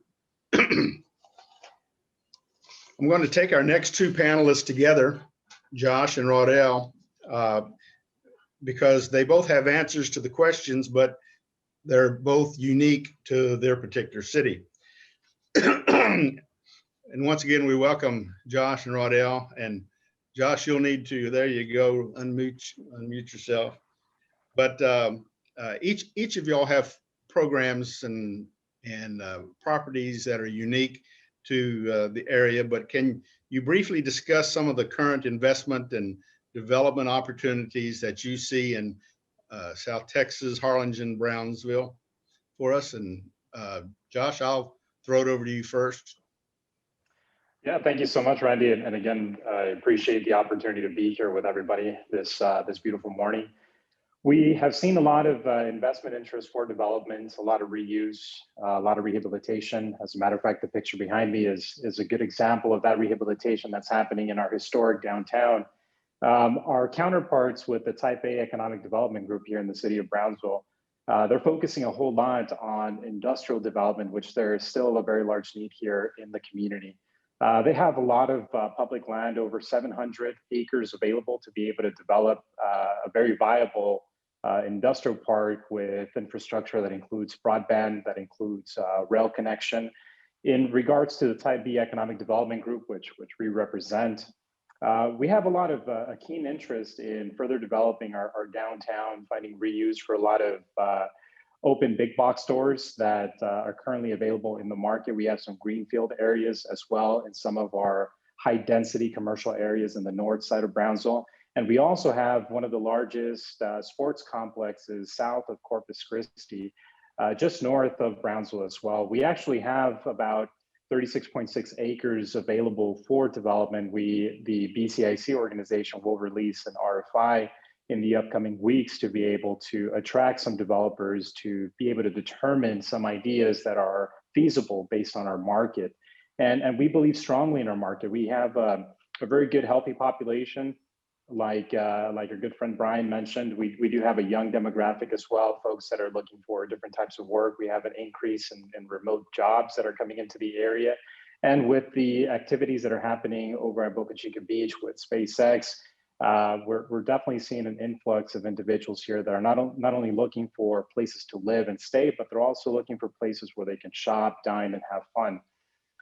In addition to that, we are also seeing an increase of unique first to market retail that's coming into the area, entertaining a lot of those interests that are coming in. We've partnered up with Buxton, which is a very, very favorable source for data from realtors and developers to be able to determine viabilities for brands. So our office is open to absolutely any type of interest that's coming into the area, including those that are willing to partner up with the public sector to develop unique developments here in Brownsville, Texas. And before I go over to Rodell, Josh, I know that a lot of the cities' downtown districts are, they've gone through revamping, and there's a lot of efforts and money's being put into that to try to bring people back downtown. What are some of the programs that Brownsville has that is working on the reinvestment into downtown? So I talked a couple days at a leadership conference that was taking place on behalf of the International Economic Development Council. And I kind of joked a little bit about a similar question, mentioning that it's almost like a Midwestern thing to say that every community has a historic downtown. And it's no difference here in Texas. Every Texas community, they almost always go with that flag forward, saying that they have a beautiful historic downtown. A lot of strategies have been implemented to try to spur some of that rehabilitation effort. But for Brownsville, Texas, uniquely, I'll talk about one specific program and the results of that program and some of the conditions that have been built in the past 2 years to just make it more favorable for investment. The specific program I wanted to highlight is called the Business Improvement and Growth Program, which is a program that is overseen and managed by the Brownsville Community Improvement Corporation that provides reimbursement grants for things like rent subsidies, sign improvement, interior and exterior capital improvements to projects. And we ran this as a pilot program for a 3-year course. We're actually in the 3rd year of this pilot program and allocated no more than $600,000 for the span of 3 years. The $600,000 actually spurred more than $3 million in private investment coming into the area, which we felt after evaluating the program this year, that most of that money just came from within. We still have plenty of opportunity for the outside investor looking into the area to come and invest in some of our historic buildings to be able to create mixed use properties, retail, housing, you name it.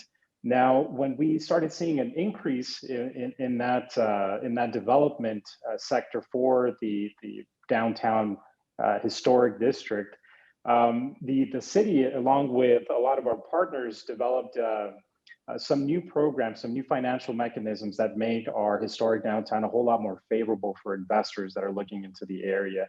One of these initiatives is actually creating a tax increment reinvestment zone on top of all of our historic downtown area, which surfaces all the way to the expressway down to the river point of our historic downtown. In addition to that, we also have opportunity zones that my colleague Rodell is going to go ahead and expand on in his presentation as well. That encompasses a good portion of our downtown. We have a Main Street program as well. So we have a lot of different incentives that we're looking into, as well as some targeted infrastructure incentives, because we know that one of the biggest challenges to develop a historic building is the public infrastructure that's within. So we're just making it a whole lot more conducive for that outside investor looking into the area to commit. It's exciting when you have a lot of the I say your hometown folks or your local people that are reinvesting in downtown and not necessarily having to I access think he changed the audio setting. government programs that are out. Can you hear me? No, right? Yes, we can. Hey, we can hear you, Ellen. I can't hear you, so. But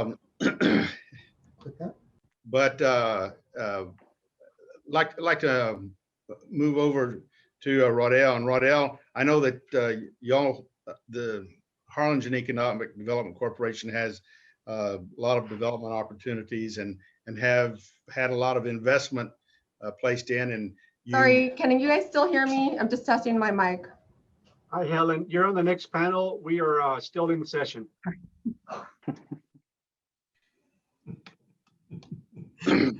Is that what you call a Zoom bomb? So. We're gonna give you more time, Rodell. We're good. Rodell, expand a little bit. Y'all got a lot, and I know one of the exciting things that y'all have, and Marv touched on it in the previous panel, is your Aerotropolis that's been released from some federal obligations and stuff. But y'all got a lot of exciting things going on in and around Harlingen as well. If you'd expand on some of those.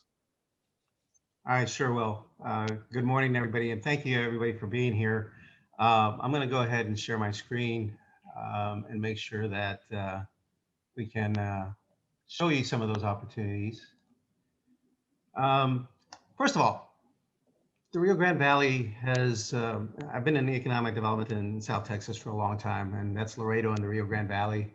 Actually, when I was the managing broker for NAI Rioco at the turn of the century, if you will, I had an office in El Paso that I managed, as well as Laredo, and 4 offices in the Rio Grande Valley. So I got a pretty good perspective on the private sector side.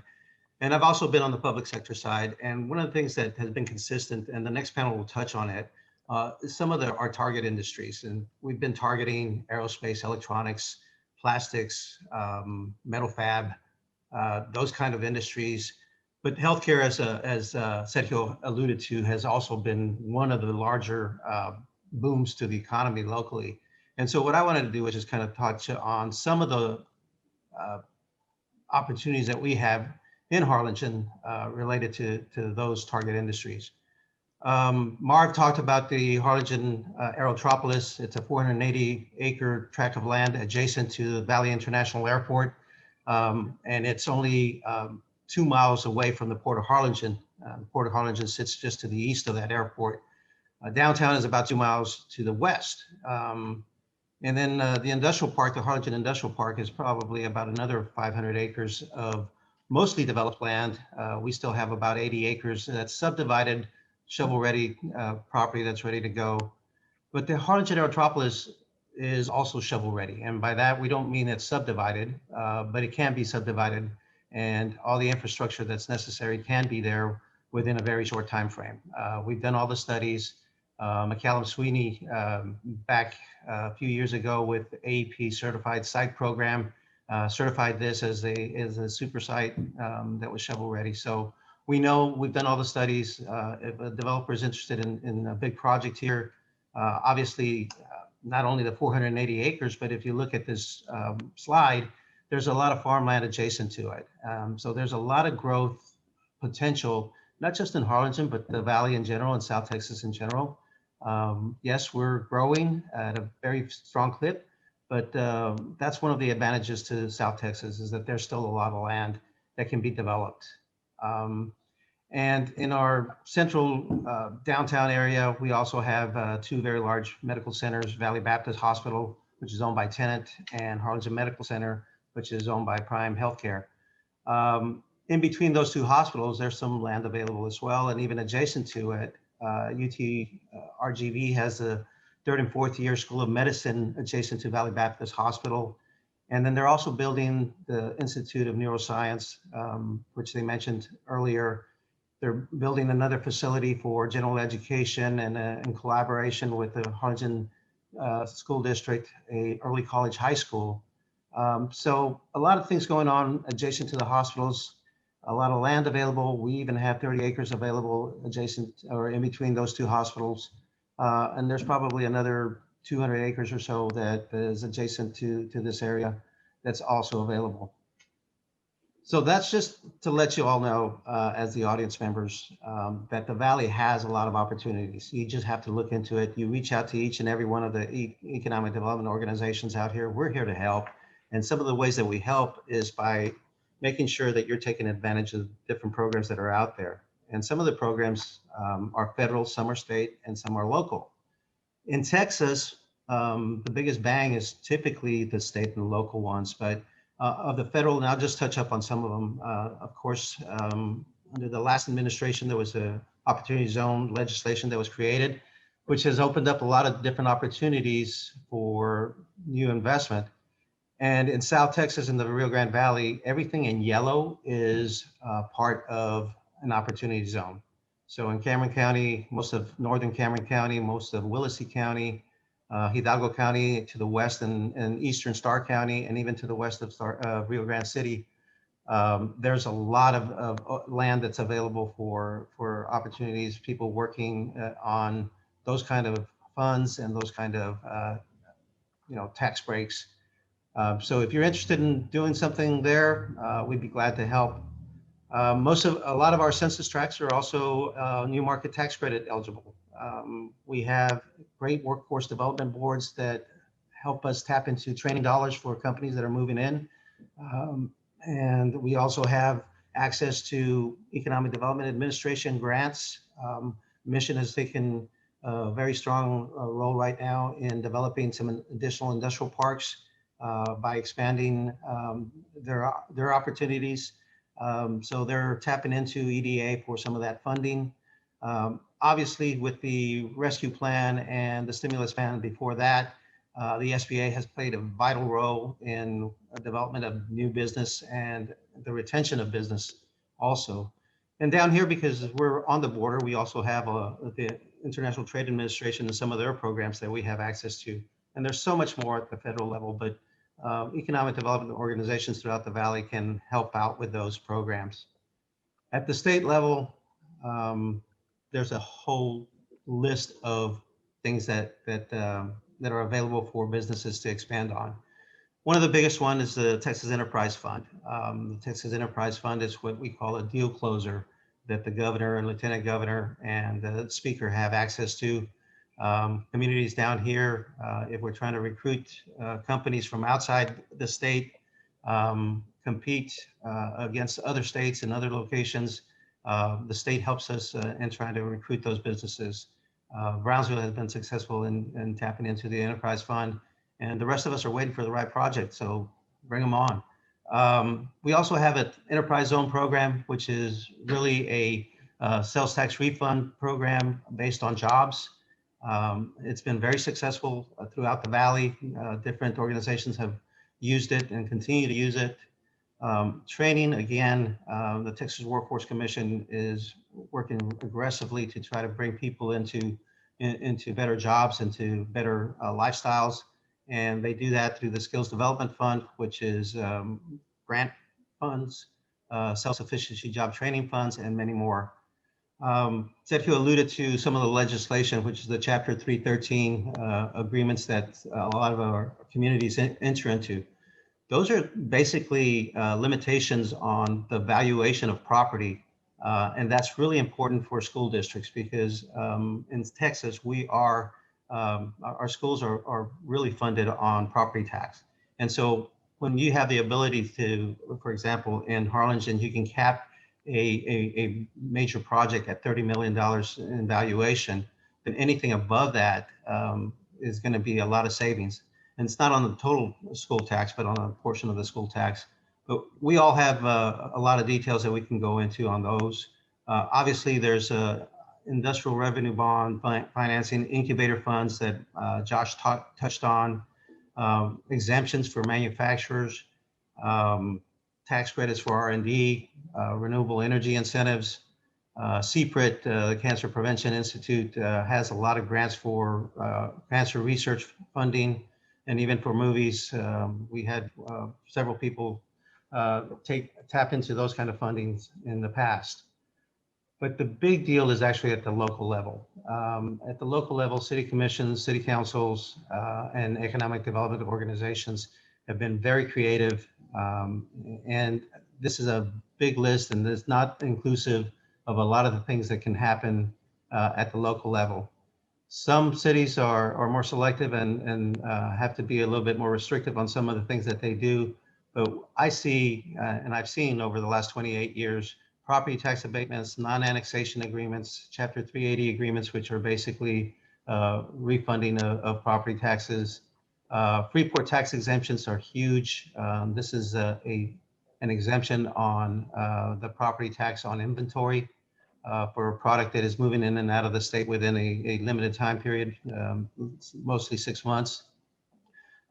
That's very important. For example, we've got Panasonic here in Los Indios in Harlingen that has over $400 million $200 million in inventory. That could be a $400,000 tax bill every year. It's exempt. So there's some significant cost savings for some of these companies, depending on their inventory. Every community down here is eager to help businesses grow and developers grow as well. And so you'll see a business-friendly environment. You'll see people that are willing to expedite subdivision processes and to waive permits and that type of thing. We mentioned infrastructure grants at the federal level, but there's even local infrastructure grants as well, sales tax rebate programs. Through the pandemic, many of us have created resiliency loan programs that have really helped to retain jobs and keep people in business. There's spec building programs throughout the valley. Land, like I said, is plentiful, and in some areas, some of that is subsidized as well. So I'm not going to go through everything because I do want Matt to kind of talk a little bit about what he was supposed to talk about. And I'll just let you all know that we have access to a whole resource of information. And so reach out to any one of the economic development folks that you're going to listen to at the next panel or this panel or even the previous panel, and we'd be glad to help everybody.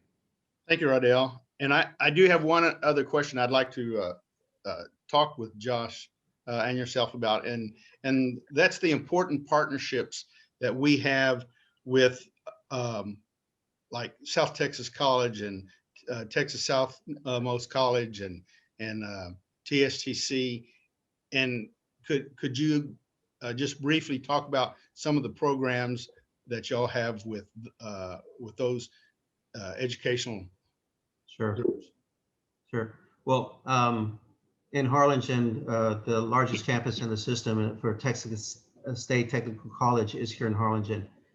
There's about 4,500 students enrolled annually, and it's all vocational technical training, everything from allied health to actual, working on CNC machining and that type of thing. Welding is a big program.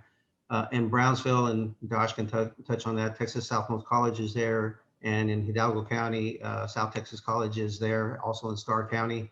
So there's a lot of different programs that all three educational institutions, along with even UTRGV through their Texas Manufacturing Assistance Center, that are willing to help out with manufacturers and others in terms of setting up training programs. And these can be customized to that individual company, or a lot of times we look at the different fields and customize a training program for example, for welders, because we know that that's a high demand occupation.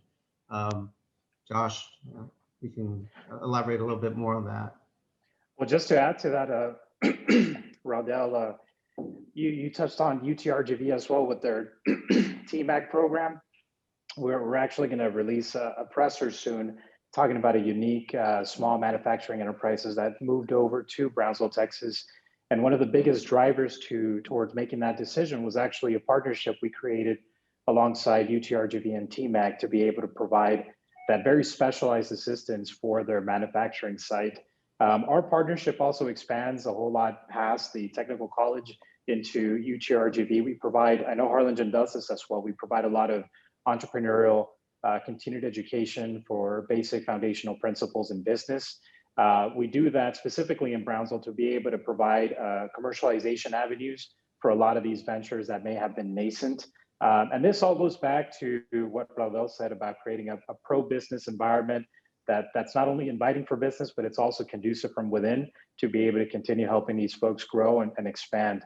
Alongside what we do is we take that extra step as an economic development organization, and we put what we call the carrot on the end of the stick, right? So once these folks actually go through this programming, they actually have access to capital, whether it's early stage funding from the economic development organization, specialized funding from SBA that they help facilitate. We've even brought in a lot of angel and venture capitalist investors that are looking into investing into the area. Activities that were very foreign many, many years ago in the Rio Grande Valley, that's happening now in the RGV. Yeah, and that's one thing that I want the industries to understand, and one thing that we really try to promote is the tight relationship that we have with our educational institutions, and the ability to create customized programs for manufacturing and for any other industries that might come in. That's always been something that's very special. But we have, we have the labor force, we have the education, and we have industries, and we want to expand upon that. Rodell and Josh, we want to thank y'all very much for your contribution this morning. And Matt, did we save the best for last? You're going to have to unmute yourself. All right, much better. I sure hope so. I hope you all can see my screen. Somebody can give me a thumbs up, please.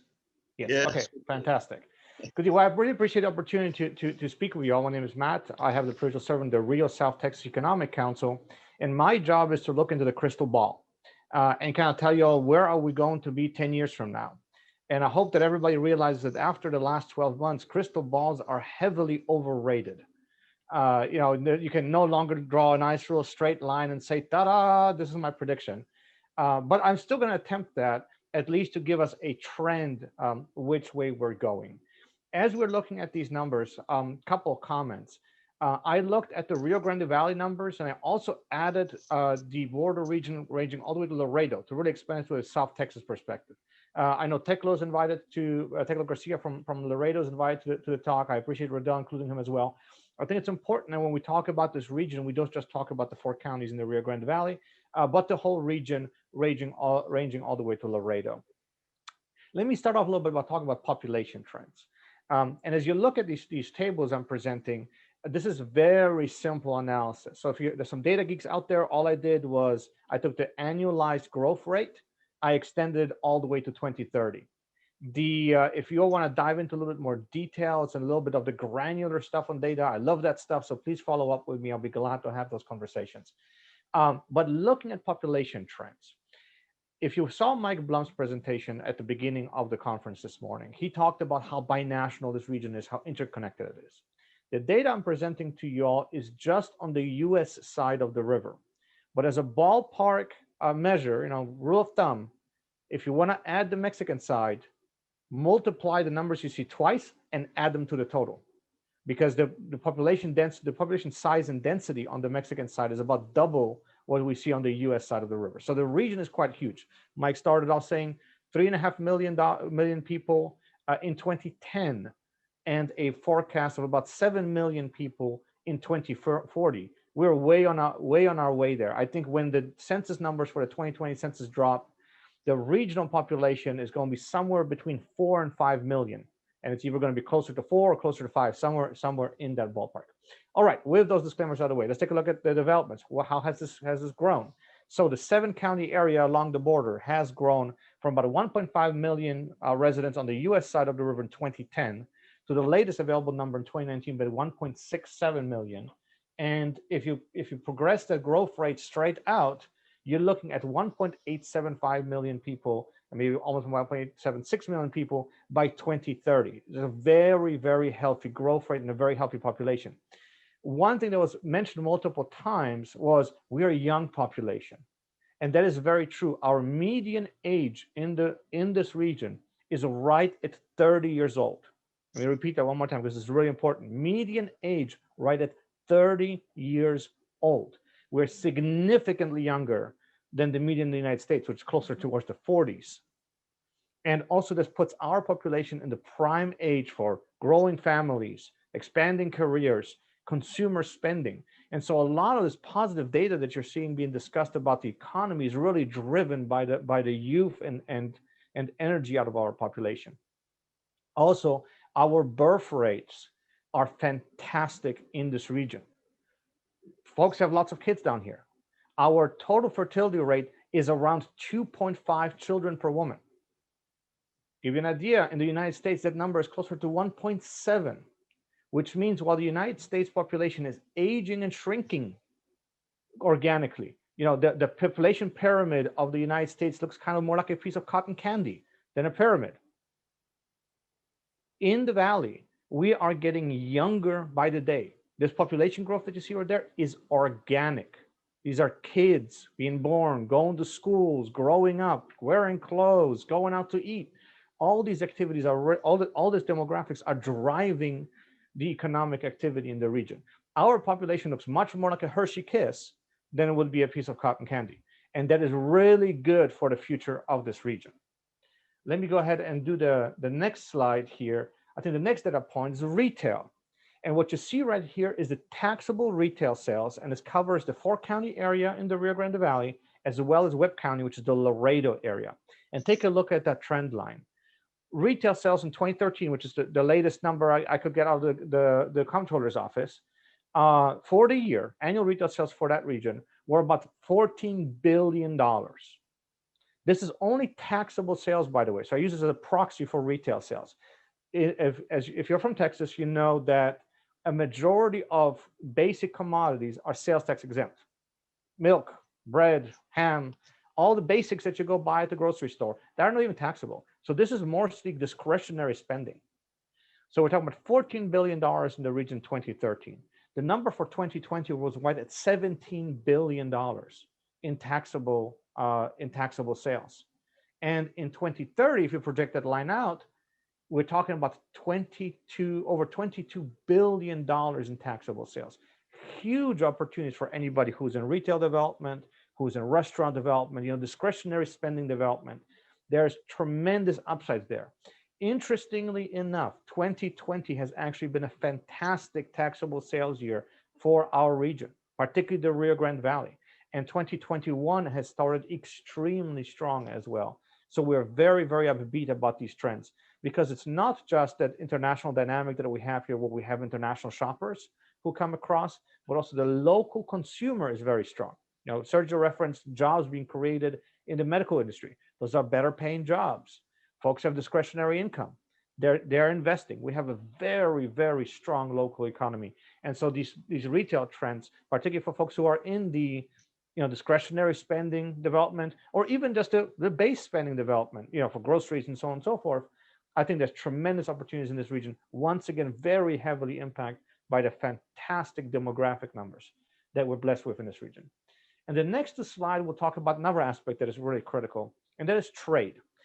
We talked, NAFTA and USMCA were mentioned a little bit in the previous conversations and in this conversation as well. But let me frame it this way. We live and breathe international trade. We are at the heart of the North American supply chain. If you see it somewhere on a shelf and it doesn't have a sticker on it from a local grower or from a local provider, chances are that product passed through this region at some point in its creation process. And so I want to look at two statistics here, which I think are quite relevant. Number one is train traffic. And this is train traffic across the train rail bridges that are in the lower Rio Grande Valley as well as in Laredo. In 2010, we're looking at about 3,500 trains. This is not train cars. This is actual trains with lots of cars on them crossing the border. And in 2020, despite the dip of the pandemic, the numbers were already at 4,800. In the previous conversation was discussed that there is an expectation of a strong rebound But even if it's just a linear progression back from the point where we are, we're going to be talking about 6,656 rail cars in 2030.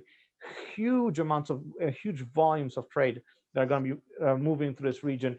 Huge opportunities for anybody who's anywhere in the logistics industry, either on the service side of it or on the infrastructure side of it. And trains is only a minute part of the story, even though they move quite a bit of stuff. The big story is trucks. And so this is the line for trucks. This is not, volume of trade in this case. This is just straight up 18-wheelers. We're talking about 2.3 million trucks in 2010 that crossed the commercial border crossings between Brownsville and Laredo. In 2020, once again, despite of the dip of the pandemic, we're talking about 3.4 million. And we do expect a dramatic rebound because we do expect the supply chain to gravitate back towards North America. But even if that impact is not as dramatic, we're just going to have a linear progression back to where we used to be. We're talking in 2030 about over 5 million trucks coming to this region.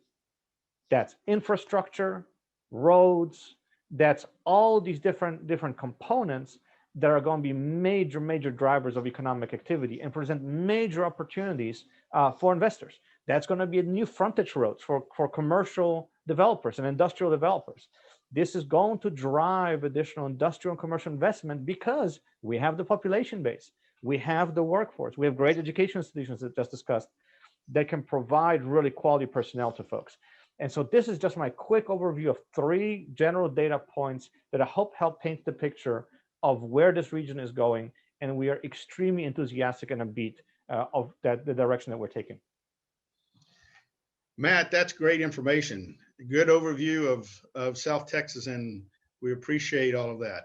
I've always felt that it's a great time to live in the Rio Grande Valley, and I'm blessed to have been able to be raised here and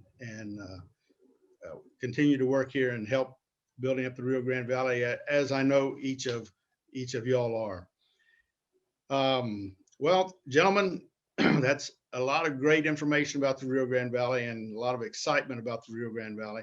And we want to encourage everyone participating to visit the respective websites of our panelists. I think many of them have been dropping those over in the chat box. So feel free to pay them a visit on their websites, as well as get their contact information and contact them. We encourage those that are listening to invest in the Rio Grande Valley. And we also want to thank Ginger and Red News for hosting this, as well as to the sponsors, and to Helen, our Zoom bomber that popped in a couple of times there. So, but that's it for panel 2. And we'll be throwing it over to panel 3 here. And as my dad always used to say, have a valley good day. God bless all of y'all. Thank you all very much. Thank you all. Stay safe, everyone. That's awesome. I appreciate the humor. We all need to laugh a little bit once in a while, especially half the country shut down for COVID. Y'all are open down there, not so much up here in the northern. But hey, okay, Celine looks ready to go. Is there anybody having trouble getting their microphone? If you're on the 3rd panel, get your microphone and camera activated. I'll make sure that everybody's kind of coming in here. Let me just do one quick last screen share. Just some reminders. This is the last panel you'll see here. Celine's our moderator. But we have everybody's LinkedIn is connected here. So connect with them that way. And everybody said connect with them on their websites and stuff too, but this is a good way to network. Keep using the chat room. It's really effective for networking. I know you can't see people's faces, but you can have a conversation there, really helpful. Don't forget to visit our sponsors. Thanks to them, especially thanks to Harlingen for co-hosting this. I'm going to step out. My backup, Alyssa, is going to take over the controls. So if you need anything, just holler at Alyssa. But Celine, the floor is yours, and you're ready to take us on out for the rest of the event. Thank you, everybody. It's okay to go a little bit over. I got to remind you, this event will be available by tomorrow. Give me till noon, and I'll have it up on the same webpage, the virtual lobby where you found this. It'll also be on our YouTube page. So if you go to YouTube, search RE Journals, you'll be able to find the replay of this event. That'll get you all of the slides, all the information. You can slow down, speed it up, skip ahead, all that kind of great stuff. So Celine, the floor is yours. Thank you for a wonderful event. Thank you all in the Valley and look forward to watching it boom. We appreciate that. Thank you. Well, I have my mature woman glasses on, so I'm ready. Welcome everyone, and thank you, Todd and RE Journals and Red News for this wonderful opportunity. I'm Celine Guerrero. I'm the Marketing Director with the Harlingen Economic Development Corporation, and we are so pleased to co-host this event. I will say that it's wonderful to see just everyone coming together from all across the region. It shows that strong partnership that we have here in the Rio Grande Valley and in South Texas as a whole. And we're so pleased to show you, the audience, what we have to offer as far as growth and expansion, healthcare and education.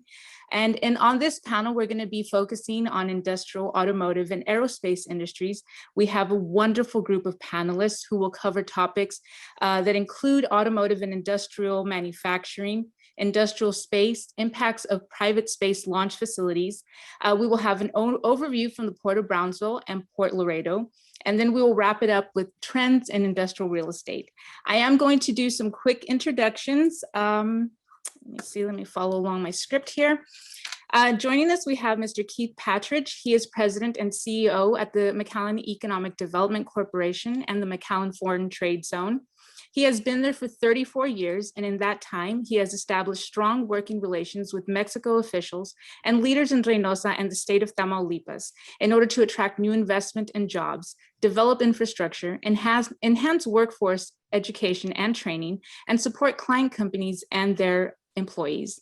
His experience has gained him a unique insight to successfully starting up new operations in this binational location. McAllen EDC has assisted 706 companies in the relocation and startup of successful operations, and that has resulted in the creation of more than 228,000 new direct jobs. That's pretty impressive, so we can't wait to hear more from you, Mr. Patridge. Thank you for joining us. Also with us, we have Mrs. Helen Ramirez.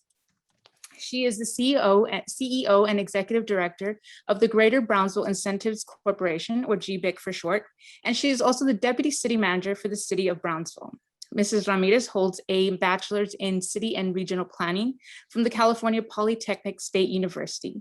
She is also an American Institute of Certified Planner professional. She brings more than 20 years of municipal planning experience, which includes 10 years of private sector business development, and has worked on high-profile economic development projects both in the US and internationally, including the award-winning Los Angeles Air Force Base, a $115 million new space and missile command center redevelopment project. Other experiences include leading the co-op district redevelopment in downtown Hutto, where she served as assistant city manager. As deputy city manager, she has spearheaded the creation of a 440-acre tax increment reinvestment zone for downtown Brownsville, a citywide broadband feasibility plan, and the growth of the new space sector, leveraging SpaceX's South Texas launch site. We can't wait to hear more from you, Mrs. Ramirez. Thank you for joining us. And we're going to stay in Brownsville. We have the Port Director and CEO of the Port of Brownsville, Mr. Eduardo Campirano. Mr. Campirano has been in his role since 2007 and is responsible for the unique operations of the only U.S. deepwater seaport located directly on the U.S.-Mexico border. In his time at the Port of Brownsville has improved its financial position, undertaken major road and infrastructure improvements and repairs, and attracted port-related investments through public and private sector partnerships. We look forward to learning more about this unique Hello, this port. is Teclo. Hi, Teclo. I'm doing introductions. And you're actually next on my list. We have Mr. Teclo Garcia. He's the Economic Development Director for the City of Laredo. Before economic development, Mr. Garcia served in the U.S. Air Force. Thank you for your service, sir. And he had a busy journalism career. He was editor-in-chief of the Brownsville Herald and senior editor at the Arizona Republic in Phoenix. He then entered the public sector and was named Director of Governmental Affairs at the City of McAllen. He then worked at the Mission Economic Development Corporation prior to his current role. In his 2 years with the City of Laredo, Mr. Garcia has spearheaded some major projects that include an effort to revamp the business and recruitment process, and that has helped attract several projects and hundreds of jobs, including the $50 million Mission Produce Facility and the Majestic Realty's $1 billion Port Grande project. He has also led the city's efforts in distributing millions in CARES Act funding for small business and workforce training. Thank you so much for joining us. Wrapping up this panel will be Mr. Carlo Milano of Forum Commercial Real Estate. Mr. Milano is a real estate broker with 15 years of brokerage and management experience in South Texas and Northeast Mexico. Experience in brokering industrial and office projects for both private and government entities on both sides of the US-Mexico border. He has managed lease negotiations and projects of acquisition and disposition, including the US Department of State, US Department of Transportation, BBVA Compass Bank, Time Warner Spectrum, Walmart, Majestic Realty Company, and many others. He has recently received a certificate from the Massachusetts Institute of Technology in Commercial Real Estate Analysis and Investment, and he has a degree in political philosophy from the University of Dallas. So thank you so much, all of you, for joining us. So enough of me and more from our speakers. I'm going to hand it over to Mr. Keith Patridge. Welcome, sir. Thank you for being here. And I'm going to share your presentation.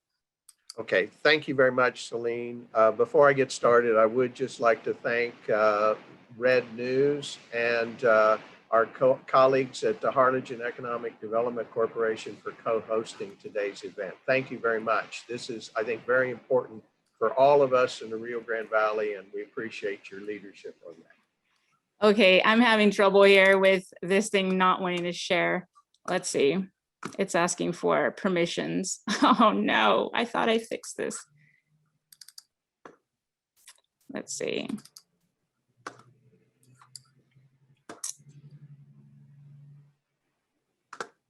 It's not letting me. Are you able to do it? I really thought I had fixed all of this. Cancel, let's see. Hang on, Celine, just a moment. Okay.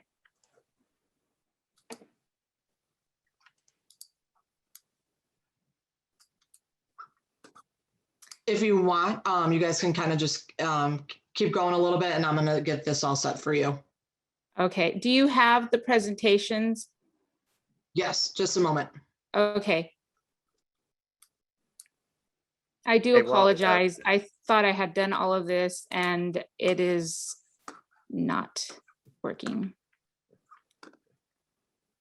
One of the hazards of Zoom meetings, so that's. I know.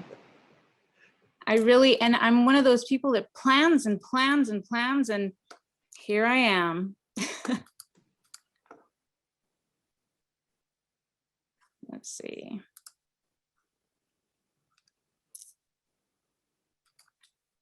I'm trying to get see on my end. Oh.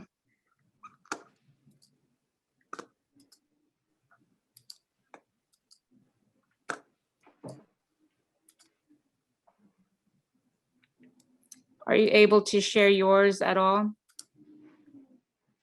Yep, give me just a minute here. We're pulling this together. So if you guys want to keep going. Why don't you, do you want to go ahead and start without the slides? Sure. That you Yeah, have and then we can catch up. Then we can catch up with on with areas the slides. of development that go ahead and tell us a little bit about McAllen and the areas of development that you guys are focused on there. Yeah, well, McAllen, as you've heard a lot of discussion so far, and you've heard McAllen mentioned, McAllen is the largest city in the McAllen, Edinburgh, Mission metro area. There are two in the valley, and we are one of them. And we are the largest metro in South Texas. Our 2020 census numbers are not available yet. I think they're supposed to be out in May. But under the 2019 census estimated population of McAllen is about 868,707. And that makes us the 5th most populous metro area in Texas, behind Dallas, Fort Worth, Houston, Austin, and San Antonio. And then when you combine our population with our Mexico City, neighboring city of Reynosa, our binational metro area population increases. I'm sorry. Oh, okay, there we go. Yeah, there we are. Okay, yeah, well, let's go to slide 2, okay? All right, here we are. Okay, and then as I mentioned, when our populations combined with our Mexico neighboring city of Reynosa, our binational metro area population increases to an estimated 1.767 million people. Okay, slide. For the last 30 plus years, we've worked with our sister city of Reynosa to develop a substantial binational manufacturing sector. Currently, we have 30 industrial parks, which is shown here, with a combined 56.3 million square feet of manufacturing and warehousing space. And our current vacancy rate is 2.8% on the US side and 1.7% in Reynosa. So you can see we need buildings pretty badly. And then according to the CBRE McAllen Reynosa market report for the year end of calendar 2020, now this is in the middle of a pandemic, Reynosa had a net absorption of 1 million square feet of manufacturing space. And during the same time, McAllen market had a net absorption of 501,000 square feet of manufacturing and logistics space. Okay, slide. Okay, can you hit the play there?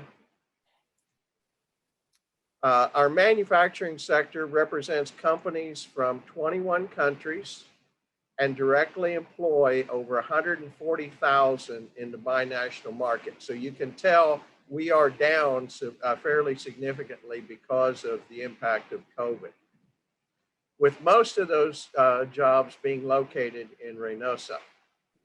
The McAllen site operations are generally corporate support and logistics operations or capital intensive manufacturing supply that supply the Reynosa and Reynosa or Mexico plants. However, as USMCA is phased in, we are finding a much larger interest in companies opening the twin plants, particularly in the with respect to the automotive sector. And however, until we really get a clarity on where the current administration's tax policy and trade policy is going to be, we really don't know if this trend or this interest in from especially our foreign companies will continue. The principal manufacturing sectors in our region are electronics, with a focus on automotive, consumer electronics, telecommunication, building automation systems, aerospace, battery storage, medical, heavy and light manufacturing or fabrication, appliances, textile, plastic, composite manufacturing, and over the last several years, a significant number of service operations focused on product warranty repair, reverse logistics, product remanufacturing, and following the green movement, we actually have companies that are doing obsolete product disassembly and component recycling or reuse facilities. Our metro area is also home to the Texas citrus industry, and we have the #1 port of entry of fresh fruits and vegetables from Mexico. And this presents a huge opportunity to support this sector with additional cooler and freezer warehouse space. Plus, it provides opportunities for further value-added food processing operations in the area. Next slide. Historically, the McAllen Metro has been the regional retail and shopping hub for South Texas and Northeastern Mexico. During a normal year, and the last year has not really been normal, we average over 18 million visitors per year, shoppers coming into McAllen, and have annual retail sales in the $9.5 billion range. Now, those aren't all sales tax. Those are total retail numbers that we're talking about there. And with 5 hospital systems, a new University of Texas RGV medical school, a teaching hospital, and a new biomedical research building, the medical and healthcare sectors will continue to be an important economic driver for the McAllen metro area. That's wonderful. I'm going to go ahead and interject for a bit. I'm sure we have some listeners that may be interested in development opportunities and sites available in the McAllen region. Can you tell us a little bit about those opportunities? Sure. In addition to the 30 industrial parks in our binational region that have hundreds of acres of land still available for development, we also have 2 large master plan live, work, and play developments in the McAllen Metro that I would like to talk about. The first and the oldest is the Sherryland Plantation. This is a 6,000 acre development, and it's located on the Rio Grande River and was originally developed by Hunt Realty. Nearly 2 years ago, they sold the remaining approximately 3,400 acres to Killam Properties out of Laredo, who has refreshed the master plan and is moving forward to build out that development. The Sherryland is unique in that the Anzaldúa International Bridge connects the industrial sector, the industrial sector of the Sherryland Plantation to an 18,000 acre planned development owned by a single landowner on the Mexico side of the bridge. So this makes it a little bit unique in that you have what was a 6,000 acre development connected to an 18,000 acre development by an international bridge, directly by an international bridge. Okay, slide. The second live, work, and play development is Tres Lagos. This is a 2,571 acre development, and it's our first sustainable high-speed fiber to the wall community with 1 gigabyte of internet capacity to each property. According to the developer, 35% of the homes sold are to people relocating to McAllen, and an estimated 10% of the homes are sold to remote workers. This development offers smart home and smart business features, which include an area-wide hot zone, a water reuse system, and green energy capability. The Tres Lagos is also home to the new Texas A&M McAllen campus. This is the first building in the development, and that's their engineering facility. Okay, slide. This campus is located across the street from a 151 acre Class A business park, which is designed for technology and corporate R&D tenants. Okay, slide. Plus, we have just announced 2 new industrial developments. The McAllen South Industrial Park is a new 124 acre master plan development located on a heavyweight corridor, and infrastructure development is scheduled to start within the next few months on this development. And then slide.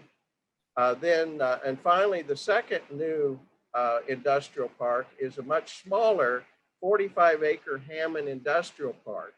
The developer just cut the ribbon on the first building in this development 2 weeks ago.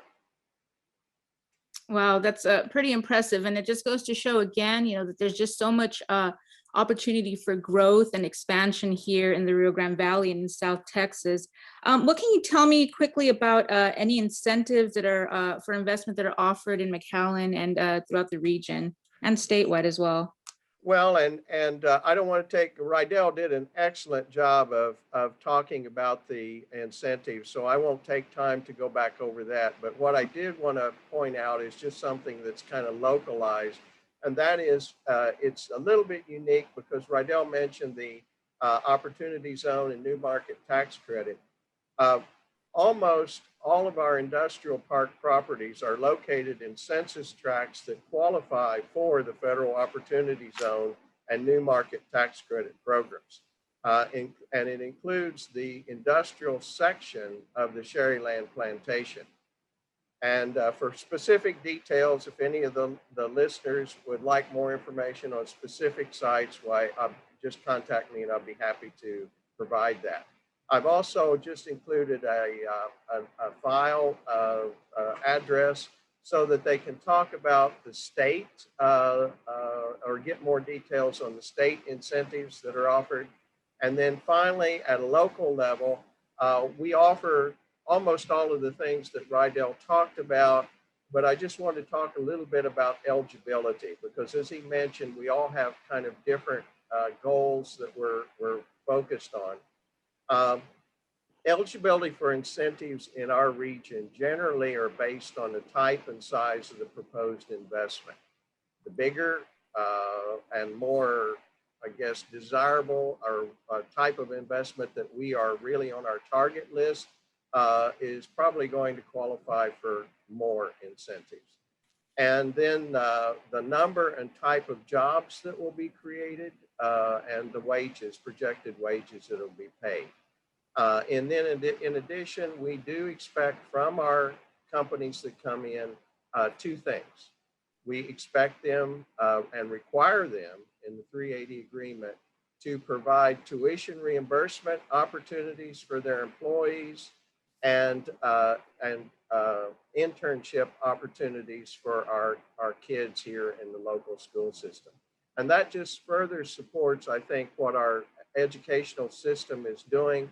They're doing excellent, but we got to give our students an opportunity, and we feel like that's a good way to do that. So thank you very much for your attention and participation. Thank you so much, Mr. Patridge. And I mean, thank you for the wealth of information that you provided us. Please use the chat option to connect with some of the audience. We're going to move on now to Ms. Helen Ramirez. And let me see here. Oh, I'm so happy I could finally share. There you are. Welcome, Ms. Ramirez. How are you? Hello? Okay, I'm here. Hi, thank you. It's the mute and unmute button. I know. It gets a little tricky. So thank you so much for participating. We have gone a little bit over our time, but let's get right to it. As far as, the expansion going on at the Brownsville and South Padre Island Airport and, the regional airports and the contribution that, that's taking place there, how is that working as far as supporting the spec and industrial manufacturing economy? So thank you for the question. First of all, very happy to be here and represent the Greater Brownsville's Economic Development Corporation here, Type A. But if you can go to the next slide, I can really go right into that question. Let's see. Why aren't you wanting to go to the next slide? There you are. Is that it? No. Okay. That's the slide before. Up. It's going crazy. There we are. I hope. No. Let me see if I could just go ahead and,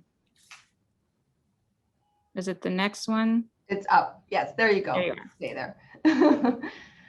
So, what's great about Brownsville is that we have recently inaugurated our new 91,000 square foot, $70 million terminal airport. This airport has increased capacity for not only airline carriers, but cargo, and really takes the airport at a different level. Airports, regional airports are really economic drivers. I was at City Age, you may be aware of that, but they are kind of a think tank. Their focus is on technology for businesses and cities. And so one of the things in 2019, when I attended their conference there in Dallas, they were talking about the advantage of having a regional airport. And if you see the map on the right and the commercial airports in and around the state of Texas, there are three regional airports here in South Texas. We have McAllen has one, Harlingen, and then the Brownsville South Padre International Airport, which are viewing a picture of it, real and not rendering of that airport. So I think for the economy, yes, large airport hubs are important, but with regard to the economic opportunity that regional airports provide, and what we're seeing with regard to seamless transportation, whether you're importer exporting cargo and products, or you have tourists, or in our case, we have a large business traveler. Because of the presence of large companies such as SpaceX, because we are by the border and you have a lot of governmental agencies that that work here. And so that's some of the stuff that, if you could stay on this slide, then some of the, and you can see on the right, you can see the pandemic and everybody's with their masks being covering there. And that's to show that really this is new. We are looking at a spaceport license application. That is something that we are applying for now. And that spaceport is really meant to be part of the ecosystem of New Space City, Brownsville, is to support, we have SpaceX here in our backyard, but we also want to really support other vendors, other companies that want to really break into the new space sector here in Texas.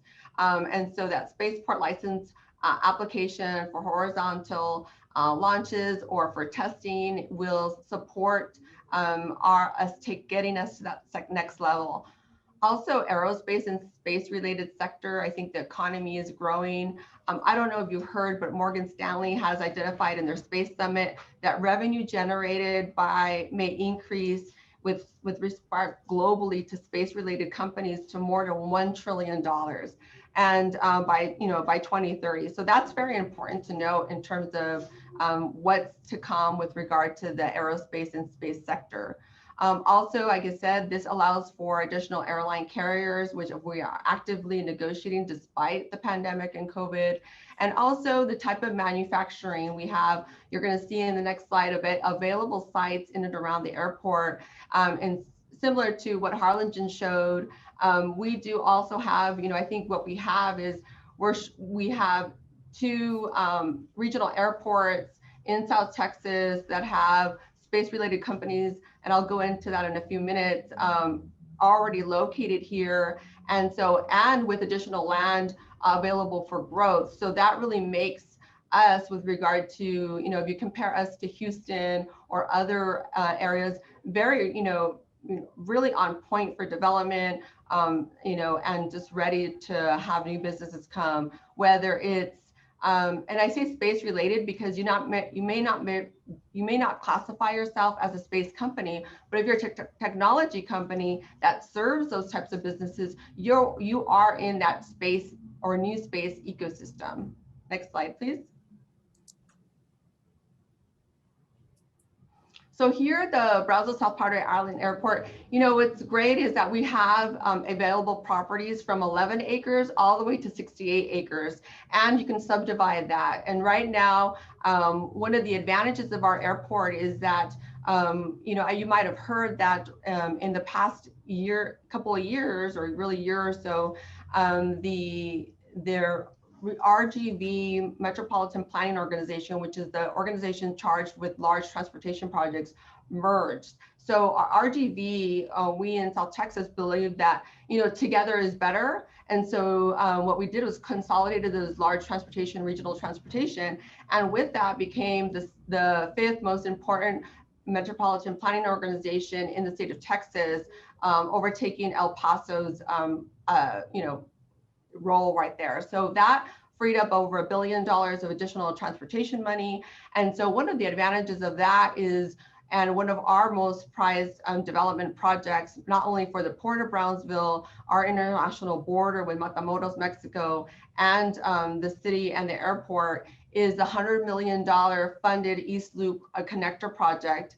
That is a construction of a 4 to 6 lane roadway, which would access or have access to the airport on their eastern boundary. And so you would have access there, direct access, and for truck traffic, or kind of a bypass road to get us to improve traffic flow and improve connectivity to the Port of Brownsville, which is the largest publicly owned port in the nation, and also Matamoros. If you really take our whole population in and around Brownsville, including Matamoros, to take a ring of population, then we do combine over 1.2 million people that we serve. So it's actually connecting Mexico, the airport, and the Port of Brownsville, the city of Brownsville. That's part of that big project. So come in if you're interested in any of these sites. We already have activity there with our one of our nonprofit aerospace companies, Expanding Frontiers, is located there, has offices here. And also we're looking at kicking off our first industrial business park that will focus on aero and space companies. Next slide, please. So, I mean, we you know, I think this has been a topic of conversation in today's panel discussions, that, you know, we have less than 5% vacancy. Pretty much, I have no vacancies, zero in and around the Brownsville Airport. And there isn't, the last 20,000 square feet was taken up by Tortilleria Monterrey. So we do have also that market sector here represented in Brownsville, and they actually sell to HEB and Walmart. So they have new production lines that is really taking advantage of that. But we're all tapped out, and that's why spec buildings are nearing completion near the airport. And also we are working with a developer to create new opportunities for spec buildings in and around the airport.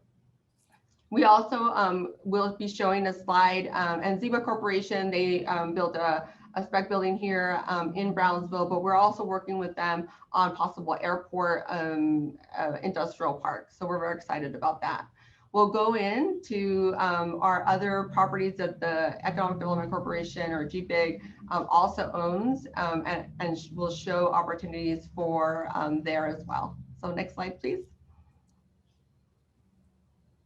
So this just shows pretty much what we're building now, and I just wanted to emphasize that we're really ready for more buildings and industrial development in Brownsville, as historically it's been a smaller percentage of our total land use pattern. And so we understand that it's an important part, a way of balancing the resiliency of the economy is being able to really balance different land uses, including industrial.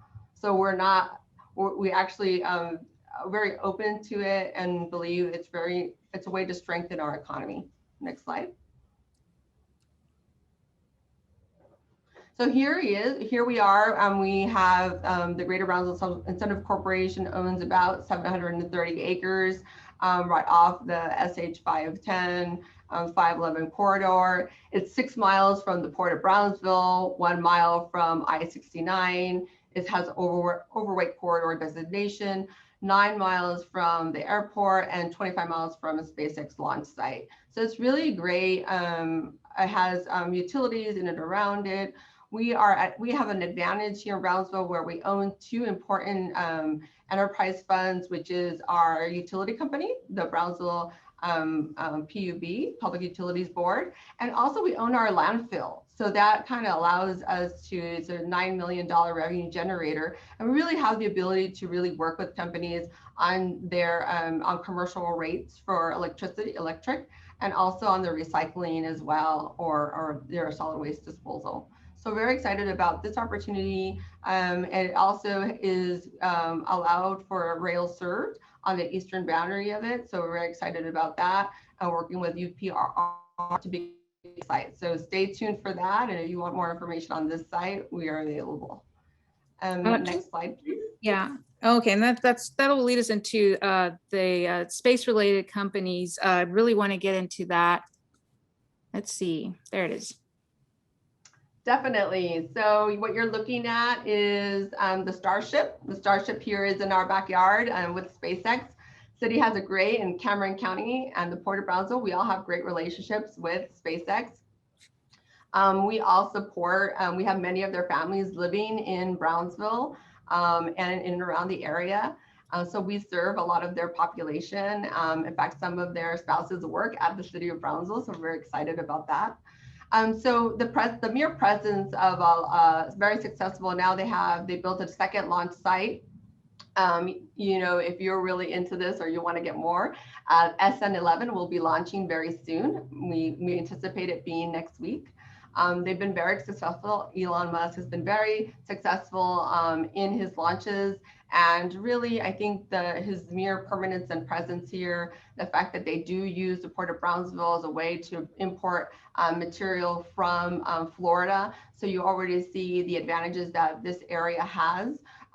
There's also strong connection with Tesla. Tesla's Gigafactory, as you know, is in the Austin area, and they're actually under construction now. Tesla also has a presence here in Brownsville with their service center and showroom that just opened this year. It looks pretty nice. And also many of their filling, their stations and their locations are growing in and around Brownsville. I mentioned that we already, Expanding Frontiers was one of the first companies the City of Brownsville and the Brownsville Community Improvement Corporation funded. They're located at our historic Pan Am building at the airport.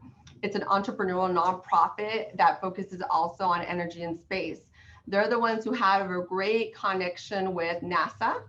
They've created a hackathon with NASA and tech transfer technology to be able to incubate and create new business products through the patents that NASA has used. So NASA's patents are available for use to anybody to be able to bring it to the market sector and really create new products. And really, Expanding Frontiers was probably one of the first companies to really take it and create new companies from that NASA technology. So we're very excited about them.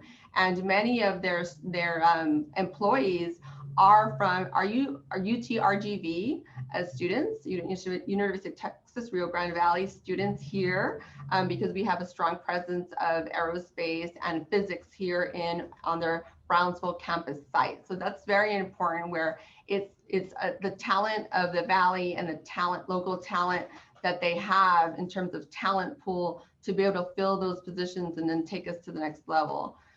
Space Ventures is a company funded by GBIG in coordination with the City of Brownsville. That is a new company funded this year. It's a new space investment platform. They're beta testing, but they'll be launching their platform for pre-seed money of funding of pre-seed companies for up to $5 million. Now, the Securities and Exchange Commission changed their guidelines where they could only crowdfund for $1 million, but taking it up to $5 million is game-changing for the industry, and is also game-changing for the City of Brownsville and their presence here. So stay tuned for that launch coming up. And of course, our neighbors here, Harlingen has United Launch Alliance that manufactures the Atlas V rocket. Pretty cool stuff here. So next slide, please.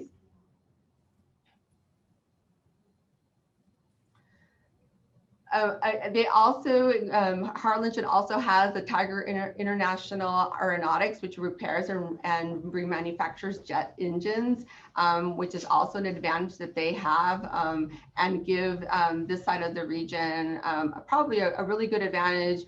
I would say the states that we are competing with are Georgia, Colorado, Florida, not so much California, because the cost of operating there is so expensive, whether it's workers' comp, wage weights, environmental, a whole host of obstacles sometimes there that perceived or real that make Texas or relocating to Texas an advantage. You can see that by Elon deciding to move his businesses here, his next gigafactory here, and also the continued presence as it grows to a second launch site here on South Texas.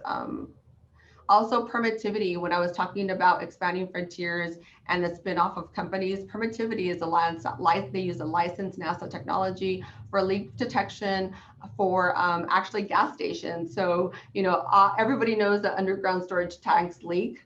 Now they've patented a detection so that we can know where that leak is versus tearing out all the concrete and the underground storage tanks, which becomes environmentally difficult. Next slide, please.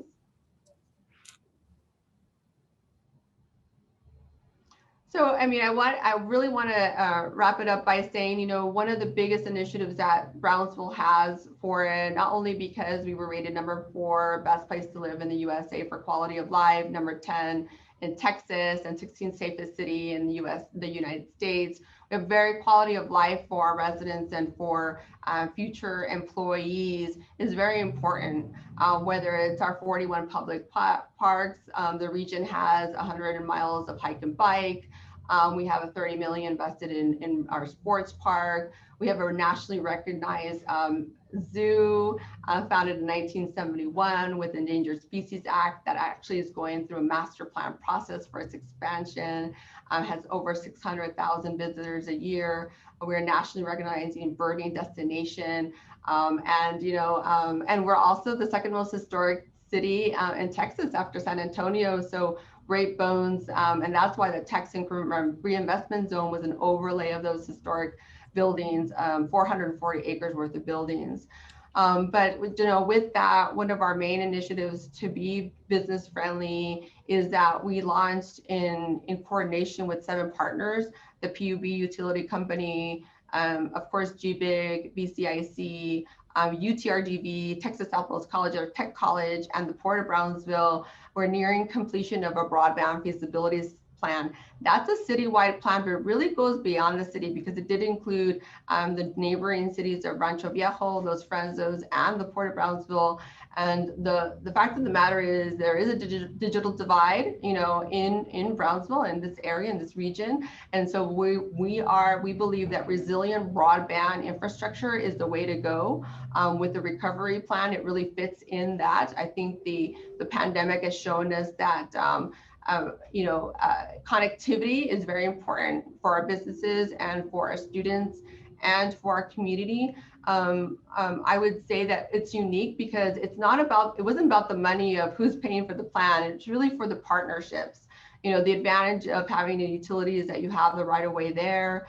And also we launched a survey to see what our companies and our businesses, what their pain points are. So what you'll be seeing the next couple of months is the commitment of investment in the broadband and a multi-phase approach so that we're resilient for the next pandemic. What I would also conclude with is that this broadband was started before the pandemic. We had been working on this plan since November of 2019 with the Federal Dallas Reserve. So this is something that we wanted to tackle on early on. I've been in Brownsville for 2 years under the leadership of the city manager, Mr. Noel Bernal. So very excited. So I'm going to conclude now. That's my cue. And please reach out to me. I'm very active in LinkedIn.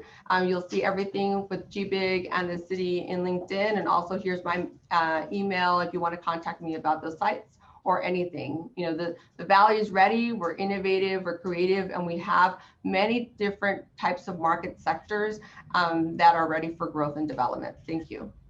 Well, thank you so much, Helen. I think it's funny. I should probably have some music to play off everyone like they do in award shows.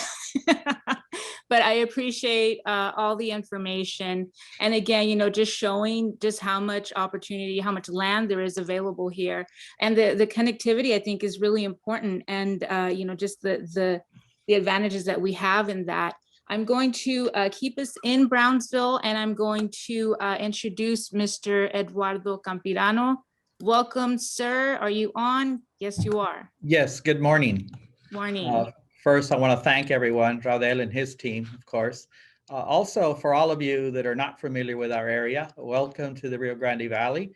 Bienvenidos al Valle del Rio Grande. You may be still in Brownsville, but you're not going to talk about the port as a Brownsville entity. We are located here, but at the end of the day, we are a regional entity that serves the region and the whole of South Texas with connectivity throughout the valley, connectivity to Laredo and beyond, and of course, not only domestically, but internationally as well. So I'll stick to my 10 minutes, and if you can advance the slide, please. Very quickly, we are the largest land-owning public port authority in the United States. We own approximately 40,000 acres of land. We're the only deep water seaport located directly on the US-Mexico border.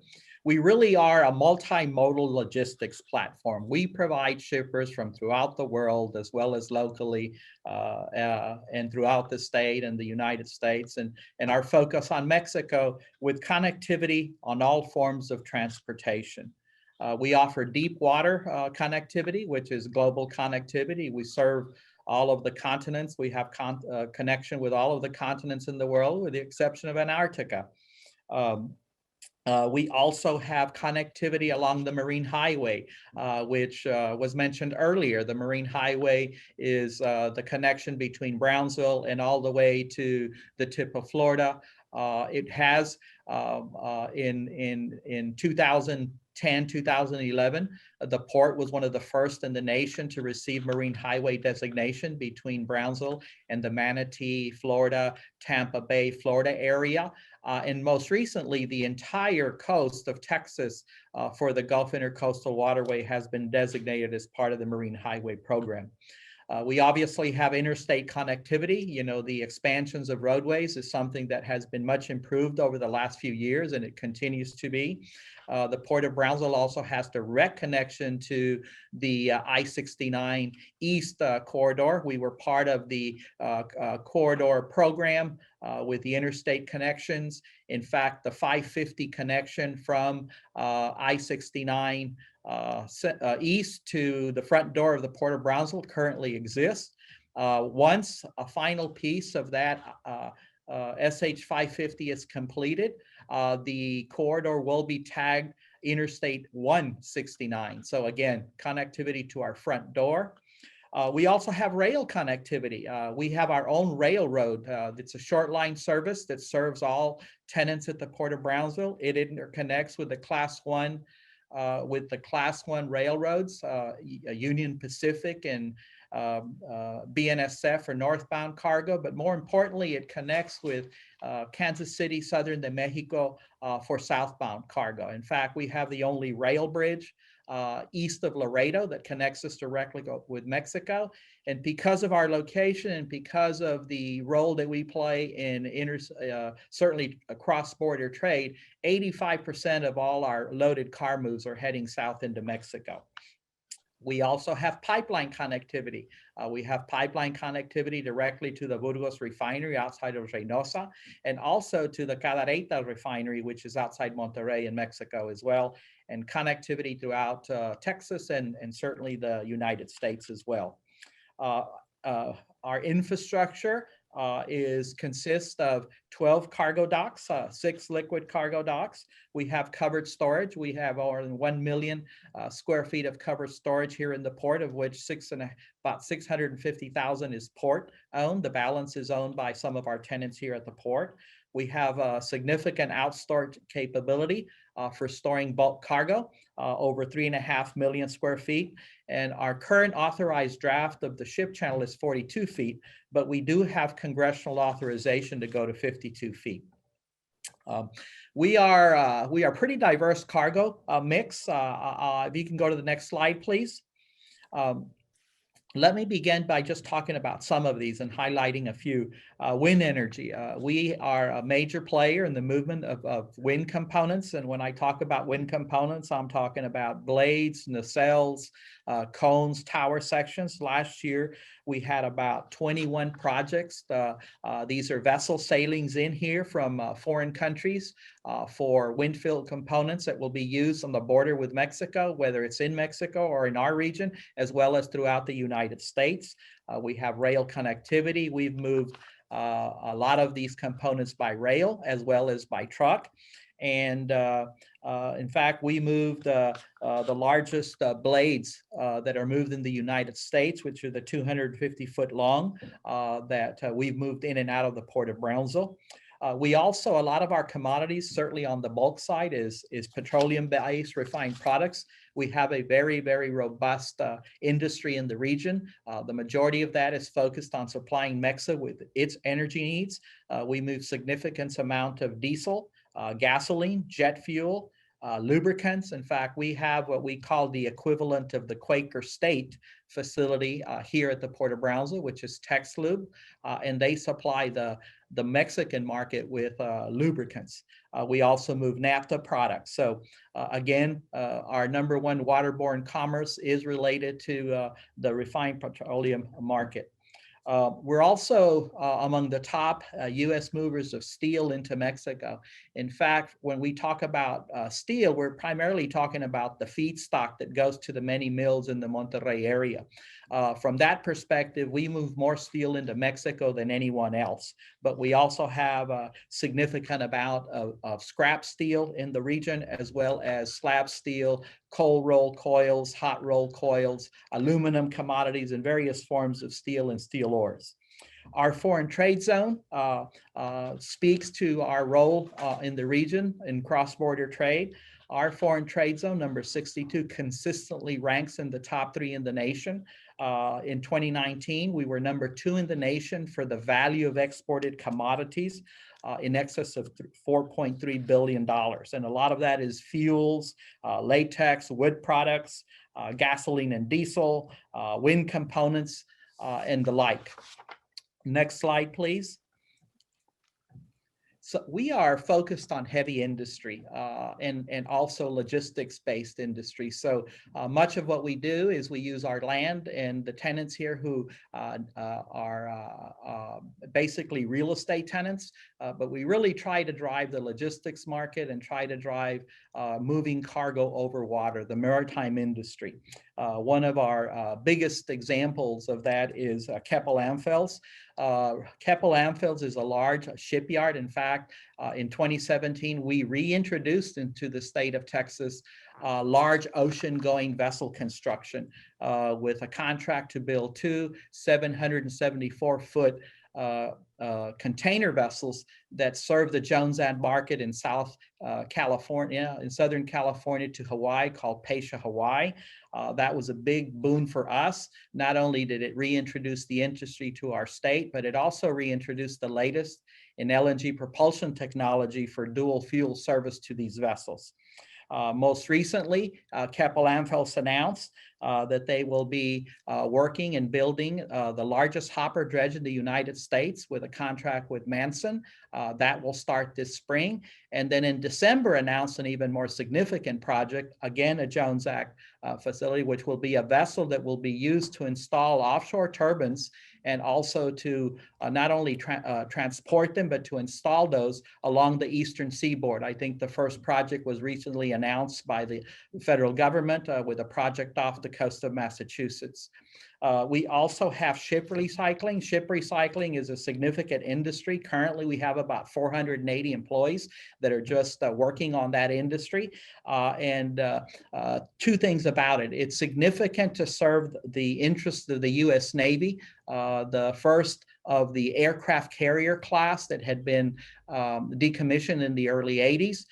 Beginning in 2013 and 2014, we got the first of what would be 5 aircraft carriers in here for recycling for the U.S. Navy, but we also handle about 85% of the fleet that's handled under the Maritime Administration of decommissioned vessels that come to the port. And most recently, one of our ship recyclers, International Shipbreaking, which is a wholly owned subsidiary of European Metal Markets, received the highly coveted the European Union accreditation for ship recycling.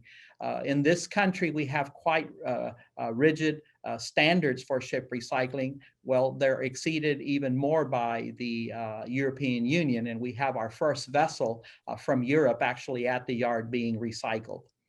Next slide, please. Some of the things that were going on at the Port of Brownsville, I want to talk about a container on barge service that we initiated recently. This is a direct connection from the Port of Brownsville to Tampa. And again, this is an ocean going barge. This is not a barge that goes down the Gulf Intercoastal, currently moving products, primarily home-based goods from Mexico in the Monterey area to Florida and the eastern seaboard. Great connectivity and opportunity to expand that service. And this is unique because what we're talking about is non-traditional containers. These aren't the 40 or the 40-foot TEUs.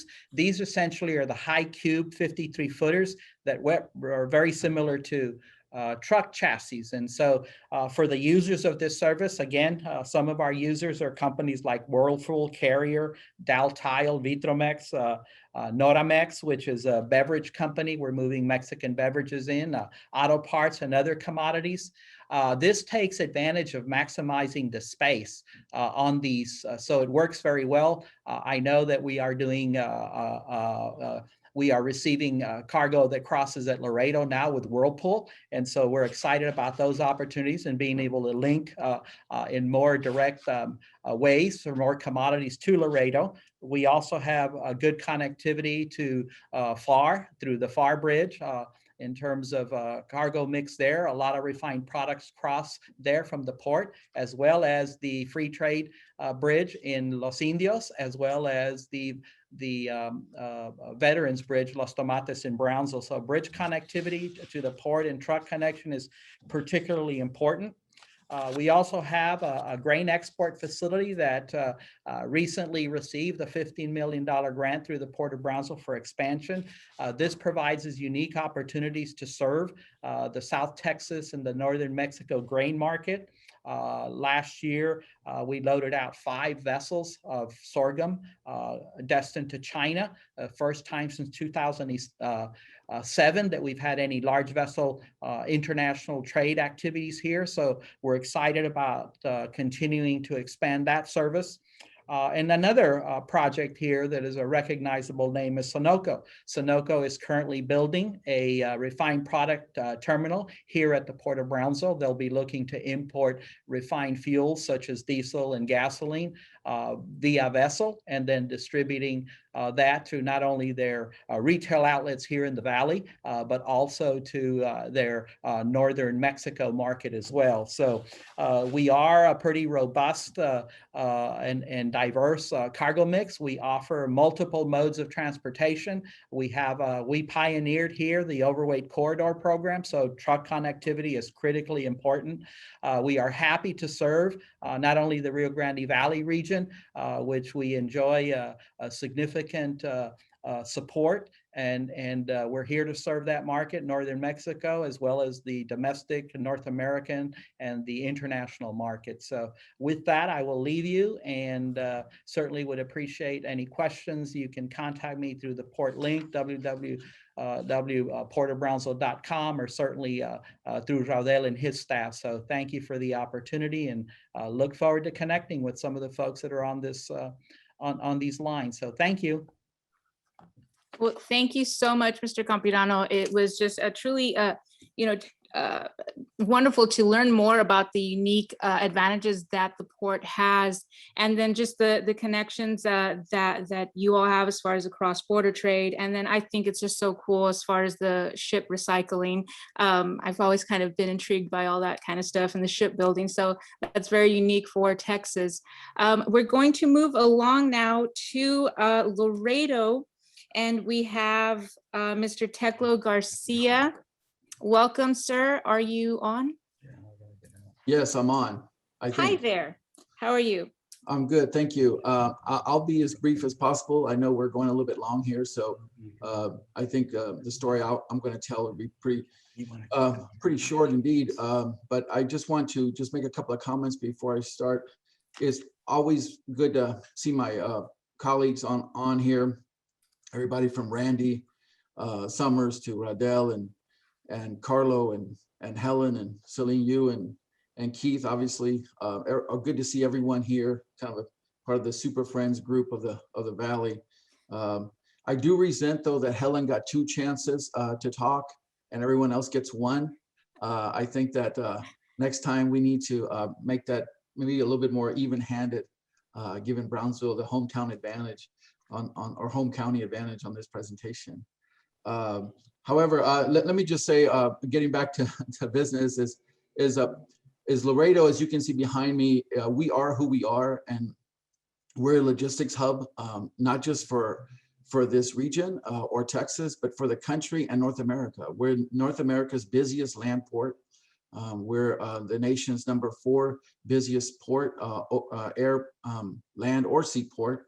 And that's what we are. And it's not to say that we can't be other things or diversify, which we're doing as we speak. But we are who we are, and we're going to take advantage of that and let us leverage that into more jobs and investment, and then being creative into other industries and sectors. So Laredo is certainly blessed by geography, but it's our responsibility to leverage that into more than just saying, okay, well, we'll take what we can get because of our location. It's upon us to try to do better. And that's what we're doing.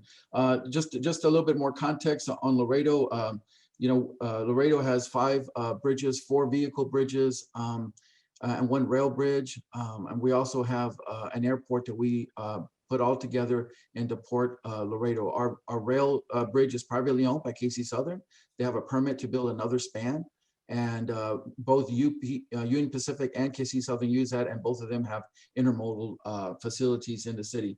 We have a top 15 foreign trade zone that encompasses essentially the entire county.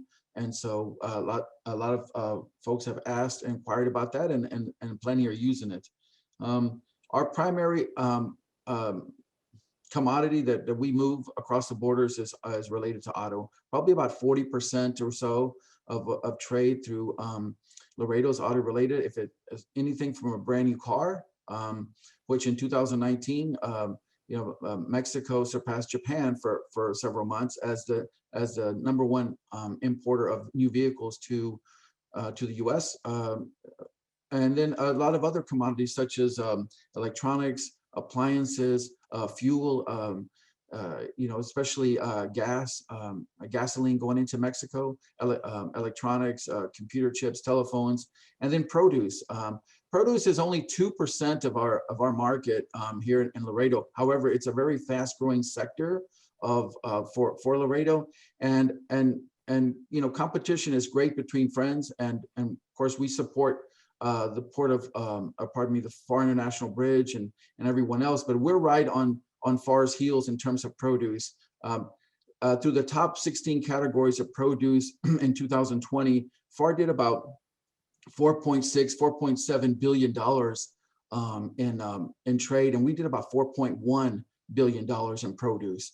And we've got about 3 major produce facilities that are going to come online here within the next year to 18 months. So we expect that, especially in the avocado area, which is the highest, was the biggest cash cow for produce in trade. We expect that to be a lot higher.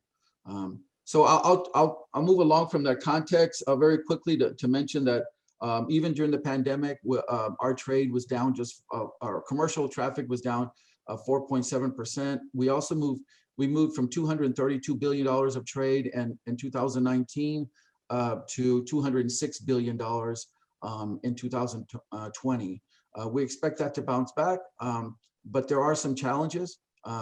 While we reap the benefits of the auto industry in Mexico, their shutdown over the summer was basically responsible for the losses that we had.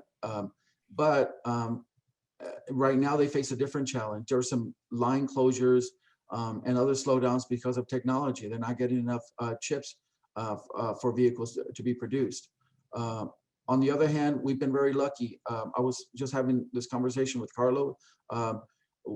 Anybody from BMW to Tesla is building new vehicles and or parts in Mexico. And with the Tesla factories opening up in Austin and Navistar in San Antonio, along with the expansion of the Toyota factory, all those folks, all those companies are in Mexico, and we stand to benefit from that. So we're trying to work as close as we can with those manufacturers to see how we can help them. In addition to, just on that end, very quickly, in addition to those manufacturers, which are obvious in our numbers, is there's a lot of other commodities that are moving back and forth that people aren't so much aware of. We're doing about $1 billion in frozen and refrigerated beef back and forth from Mexico. We're doing hundreds of millions of dollars in gold imported from Mexico. We're also handling more, specific items like Hershey candy, Oreos that are being produced in Mexico, and then as well as Legos. I've posted this on LinkedIn before, but Lego tripled the size of their facility in Monterrey, and now this is they're the primary manufacturer and distributor for the Americas. And so what they do is they move their product through Laredo and then on to DFW or Memphis. The last point in that sort of logistics view of Laredo is that, and I may be repeating myself here a little bit, but Laredo is an extremely important port for not just for Laredo in South Texas, but for San Antonio, for Houston, for Brownsville, for DFW, and all those interests are in Laredo. We have about 24 Fortune 1000 companies with major presence in Laredo. About 13 Fortune 500 companies have a large presence here in Laredo. So I'm super excited to hear Eddie talk about our connection to the port of Brownsville. And if you drive at any point in time between Laredo and the Valley, you see so many trucks going back and forth. And I know they're coming from McAllen. I know they're coming from the far area, and they're connecting to Laredo.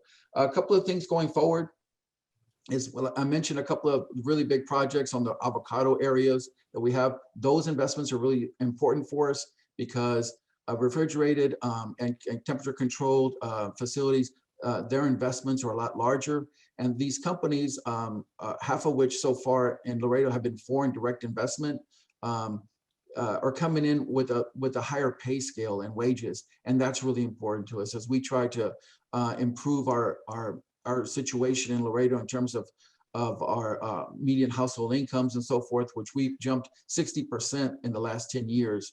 And now we're at $56,000 per household annually. Again, we have challenges, but we're trying to address those. Last thing I want to talk about very quickly, and there's so many things that we can go on about, is I want to talk about our airport.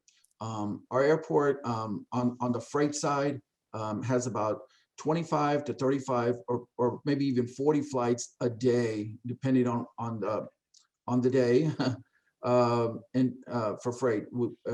FedEx and obviously some of the big folks are there, like United Parcel, UPS, but I think overall we have 25 different freight carriers that use our airport. And if you look at our flight logs every day, you see flights from Honduras coming in, from Guatemala, from all points around Mexico.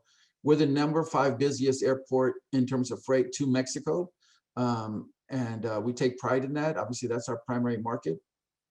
But we're seeing a lot of growth and activity. We're also developing about 75 acres around the airport, to create more opportunity there. We have the only a shared U.S. Customs, Mexico's Customs and clearance facility in the United States at our airport.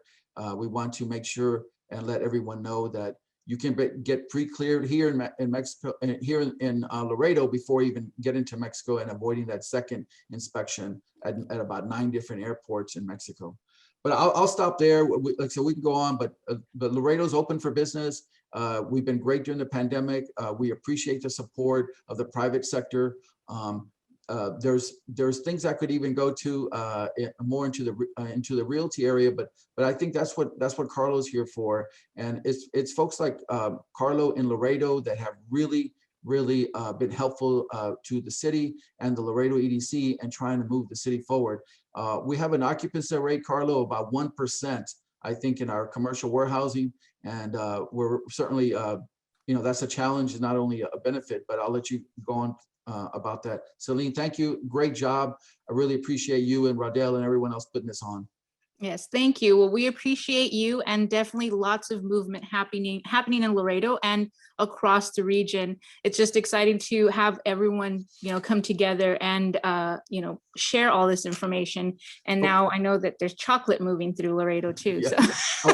I wanted to mention one other thing before I give it to Carlo is that there's usually an award given to when you get these meetings together for the one person that's come the furthest, or that kind of thing. I'll say that looking at all our markets, I have lived in Brownsville off of Coffeeport Road. I lived in Harlingen off of Ed Carey. I've lived in McAllen off of Trenton, and now I'm in Laredo. Okay, so I've lived in all the markets. So yes, you definitely do have an in-depth view to provide then. Okay, well, thank you again. And let's move along to Mr. Carlo Milano. Welcome. This is a great opportunity to wrap up this forum with telling our audience what's available regionally, and give us some insight as far as industrial real estate, the industrial real estate markets go. Welcome, sir. Thank you. Thank you so much. I'm so excited to be part of this. Thank you for Red News for the invitation. And it's just exciting times, as everybody's mentioned, to live and work in this region.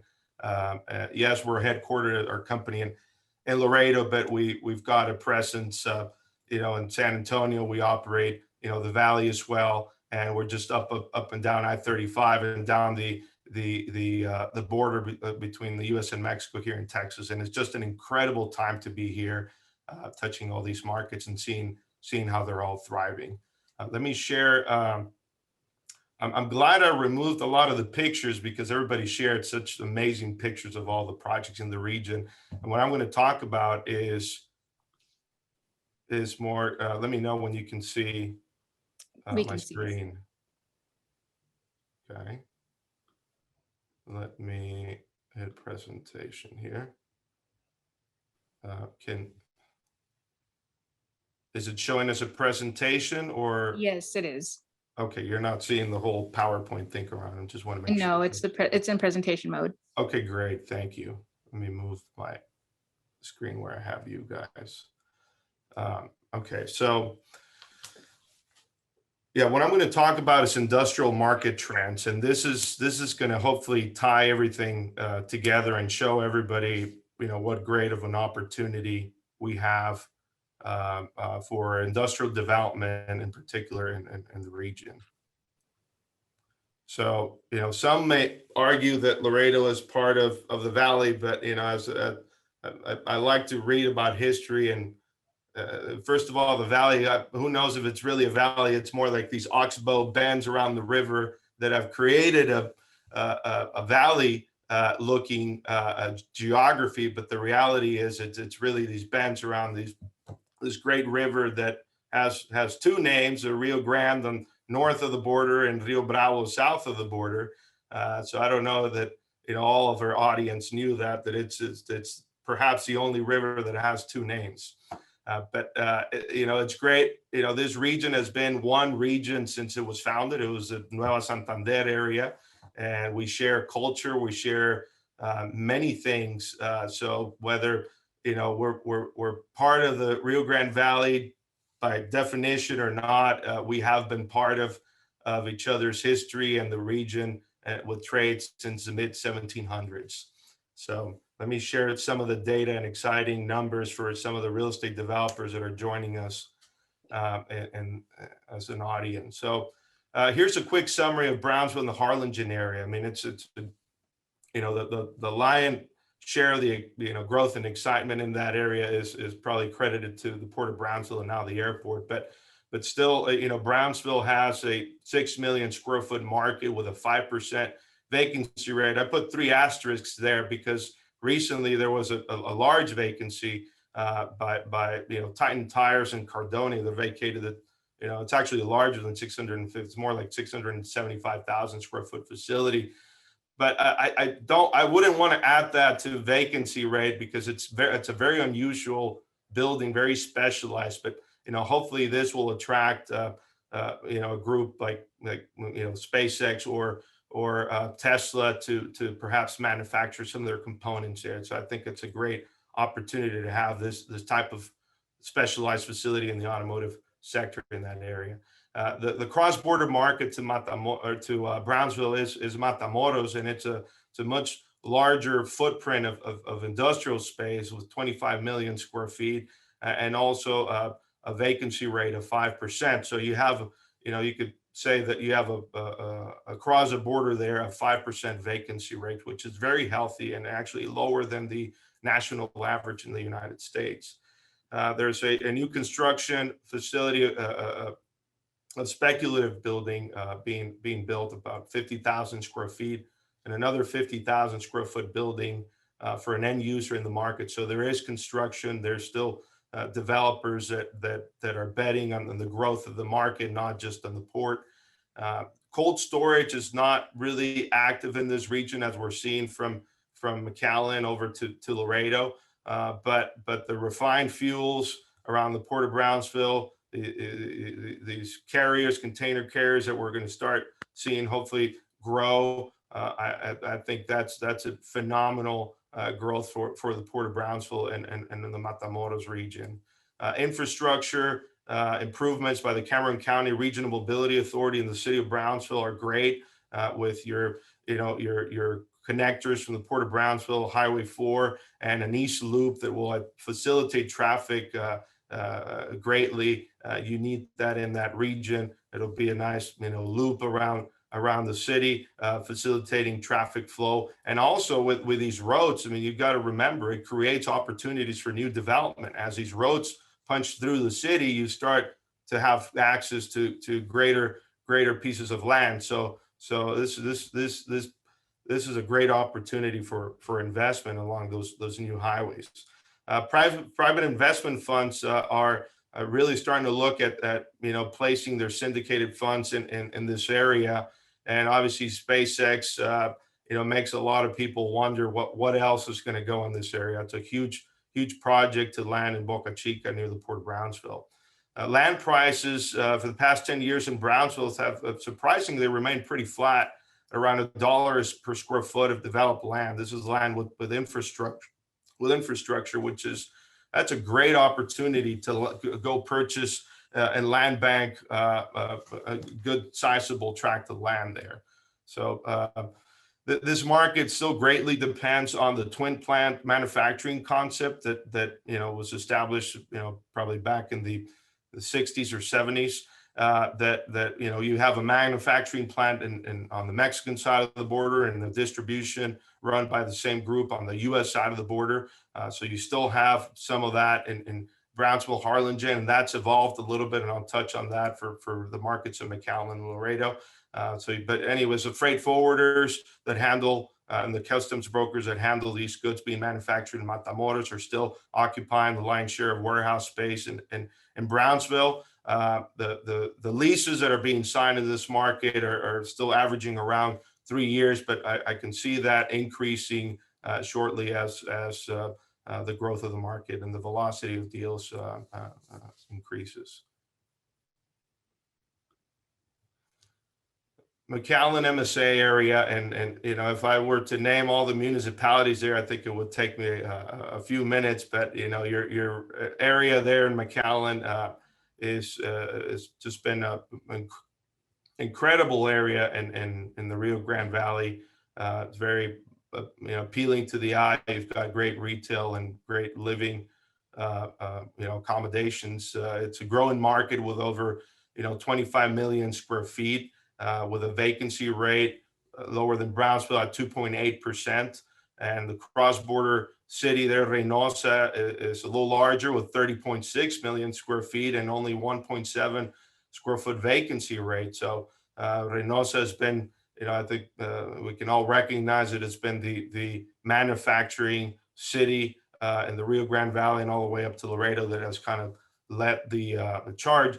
And it'll hopefully continue to do so and pulling more more great automotive and other manufacturing to the region. On the McAllen side of the border, you've got 166,000 square feet of new delivered industrial construction this quarter, and another over 300,000 square feet that'll be delivered next quarter.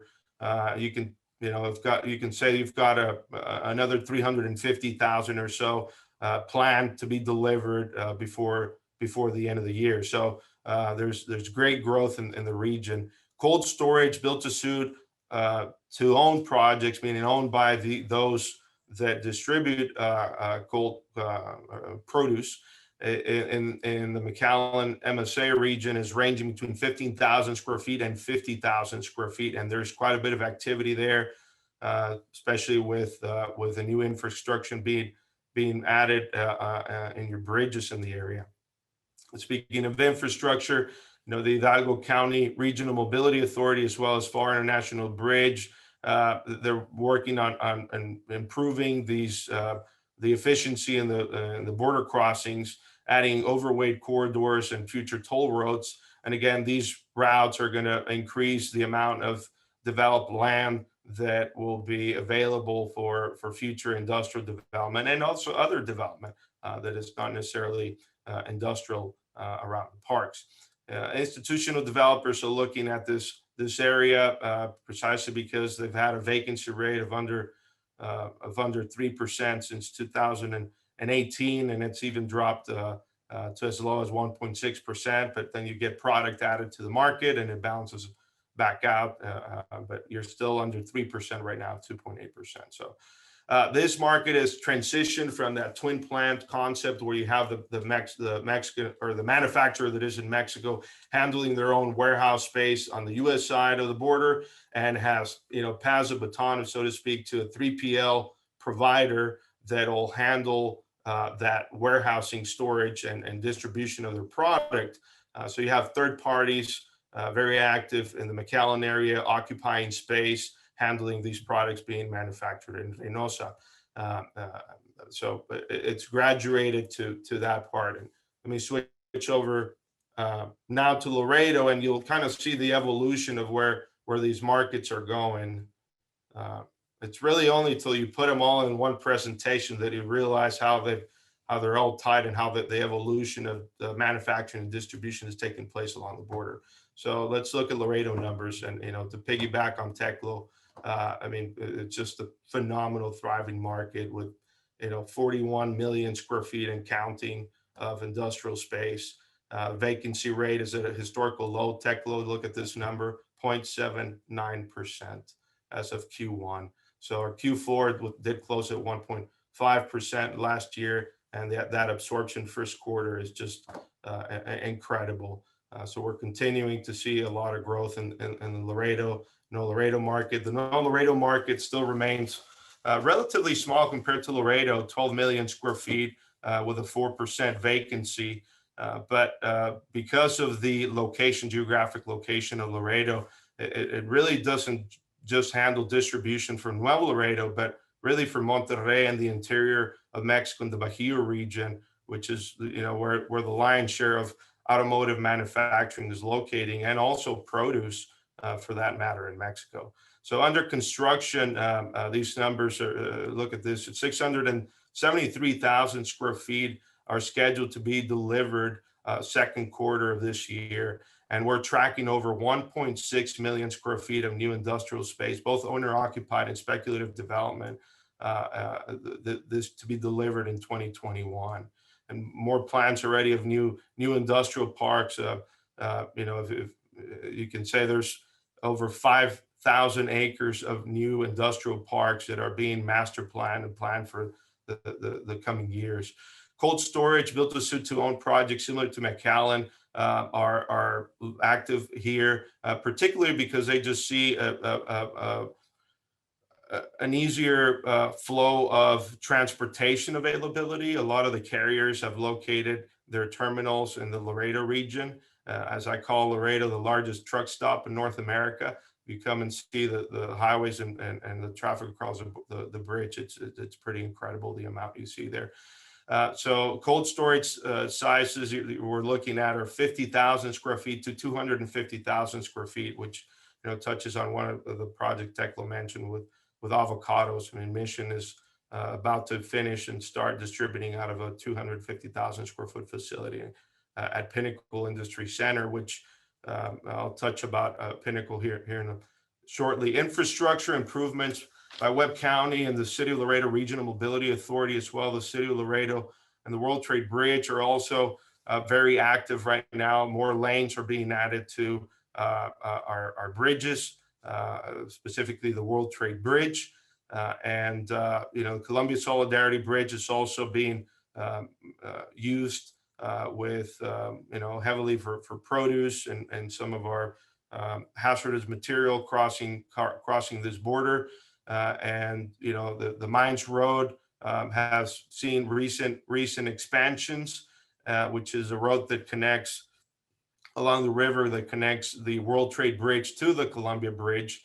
And we're looking at a really important connecting roads from the Mines Road to I-35 that will really increase the flow of commercial traffic from the bridges to I-35 through this new called the Char-Ruthinger Road. That'll be a heavyweight corridor as well. So institutional developers are really focusing in this area, especially now seeing a vacancy rate under 1%. I think it doesn't take rocket science to know that we need more available buildings. Land prices, however, have risen. And they've been steadily rising over $3 now, averaging $4.50 a foot, and even higher, right? So it's not easy to find land opportunities. So hopefully with these new roads, new opportunities for land development will take place. This market has undergone a big transition from going from the twin plant setup to freight forwarding, custom brokers, now 3PLs and even 4PLs. And it's almost gone full circle. We're starting to see those manufacturers come back and take control of their distribution facilities on the US side and hiring those 3PLs to operate the facility inside. This allows the 3PLs to not have the risk of the lease and just focus on operating the facility, and that is also helping developers with longer term leases, averaging now 5 years versus a 3-year lease that's driven by a 3-year contract between the manufacturer and the third party logistics group. But just to touch a little bit on the development of cold storage facilities, and it's incredible to see the connection between now the two bridges, the World Trade Bridge and the Columbia Bridge, and how all these cold storages are starting to pick that the middle ground between the two bridges to have easier flow, picking Pinnacle and some of the land around Pinnacle Industry Center to distribute out of there and connect on I-35, hopefully by 2023 or 2024 through this Char-Ruthinger Road, all the way to 35, where Majestic has their $1 billion project that Tekla was touching on. Let me summarize it real quick for everybody. And industrial growth in the region for RGV and Laredo is incredible, and the diversification that we're seeing is also great, right? These produce distribution facilities, as produce becomes more globalized, and we see relocations from of produce growth from California and other states to down into Mexico. We're going to continue to see more distribution facilities in our region. Oil and gas, what's happening in the port of Brownsville, and what we're seeing in our rail ports here in Laredo is just incredible. I think we're going to continue to see more crude oil coming northbound, more refined oil going southbound, and obviously more gas also being shipped southbound for those manufacturing facilities in Mexico. Renewable energy, I think Eddie touched on this. I mean, we're seeing not just blades but solar panels and now even solar farms being built between Laredo and the Valley. And I mean, this is going to, hopefully not just bring the solar farms, but pull down some of the distributors and manufacturers of these panels and these blades closer to the region as you see that grow. COVID-19, yes, it was a horrible pandemic, but really I think that the overall impact to our region was minimal on the industrial side, and it really accelerated the nearshoring and the reshoring of a lot of the supply chain that was considering Mexico and the region for distribution. We're seeing more and more manufacturers from Asia relocate. As my good friend Conrad Madison mentioned, this Texodus in the first panel presentation, we're seeing that also coming from Asia to Texas and into Mexico with the manufacturing distribution as the ports, specifically Port LA, becomes a little more congested. What I would say is, the way to look at this region now is, Mexico is the new Asia, and the RGV Laredo region is the new Port LA.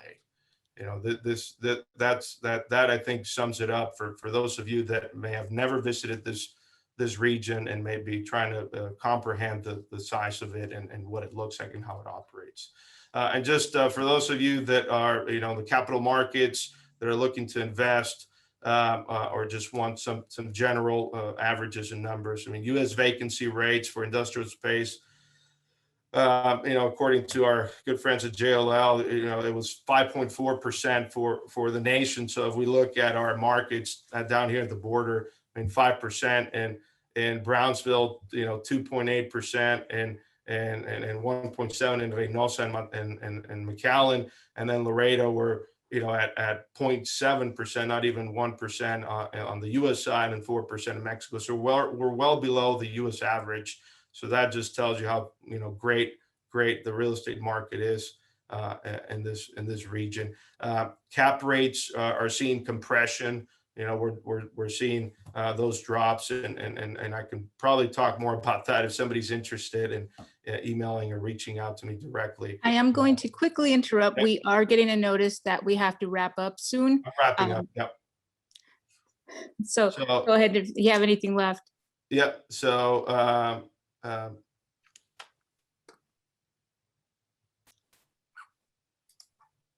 anyways, it is an incredible region and area to be working on and participating in these developments. I'll leave you with one quote that I posted on social media that I'm learning how to do that from Teklu and Conrad probably, but on LinkedIn we posted this at the beginning of the pandemic, and I think this I posted about a year ago, and I think it sums up our region as a whole. And it's not the strongest of the species that survives, nor the most intelligent that survives. It is the one that is the most adaptable to change. This was a Charles Darwin quote, but this region has learned to adapt and is continuing to adapt, and it's done well through the NAFTA and now through USMCA. So anyway, so I leave you with this. Thank you so much for letting me participate on this panel. And thank you so much. And I'm sorry that I totally ruined your flow there, but I appreciate all the information that I'll forgive you. I just one last thing, Celine. Yes. There's two buildings. I'm going to probably stop sharing so people can see these two buildings. There's two big buildings in the backdrop that I have here. And I just want to mention this because it really is a testament to the region and the belief from investors and industrial developers. These two buildings behind me, well, there's four, but the two larger ones are building one at Port Grande is 366,000 square feet, and building two is 432,000 square feet. These two buildings were the single largest speculative developments along the entire United States-Mexico border for the past 2 years. So that just tells you how much these developers, institutional grade, investors are loving this region and are not only coming to build the same building, the same product, but are helping the region become a player in the entire state and beyond. Yes, that truly is a testament to what we have to offer and why people are, considering this area. So thank you all so much. I'm going to go ahead and close up, but this has been an absolute pleasure to moderate and to be a part of. I want to thank RE Journals and Red News and Ginger at Red News who helped us facilitate this and help with all the moving parts that it took to organize this event. And I thank all the participants and for all the hard work that each of you do in making this region a success. I'm going to get a little philosophical here, emotional here, but you guys are all part of what is, happening here and projecting years from now. You're part of what it will become. And it's just so exciting to get that glimpse of just how much more growth and opportunity we have awaiting us here in the Rio Grande Valley and South Texas as a whole. So again, thank you, RE Journals, and for giving us this opportunity, and to all of our panelists who participated and everyone who joined. If you want to learn more, this will be available on the RE Journals YouTube. And we also invite you to come see for yourself why the Rio Grande Valley, why South Texas is the best place to grow and expand and succeed in. I do want to give a quick shout out to all of our sponsors, the Harlingen Economic Development Corporation, that's us, we co-hosted the event, Paladin Partners, Davis Equity, McAllen Economic Development Corporation, Forum Commercial Real Estate, Spear Minerals, and Brownsville Community Improvement Corporation. Thank you all so much. Wonderful. Thank you all for joining us, Celine. Thank you for wrapping up here, and to your panel. Excellent job, everybody. I think it's safe to say that we all shared some interesting information this morning, and we are looking forward to seeing you all again here soon. Have a wonderful day, and we will see you. Thank you. Bye-bye.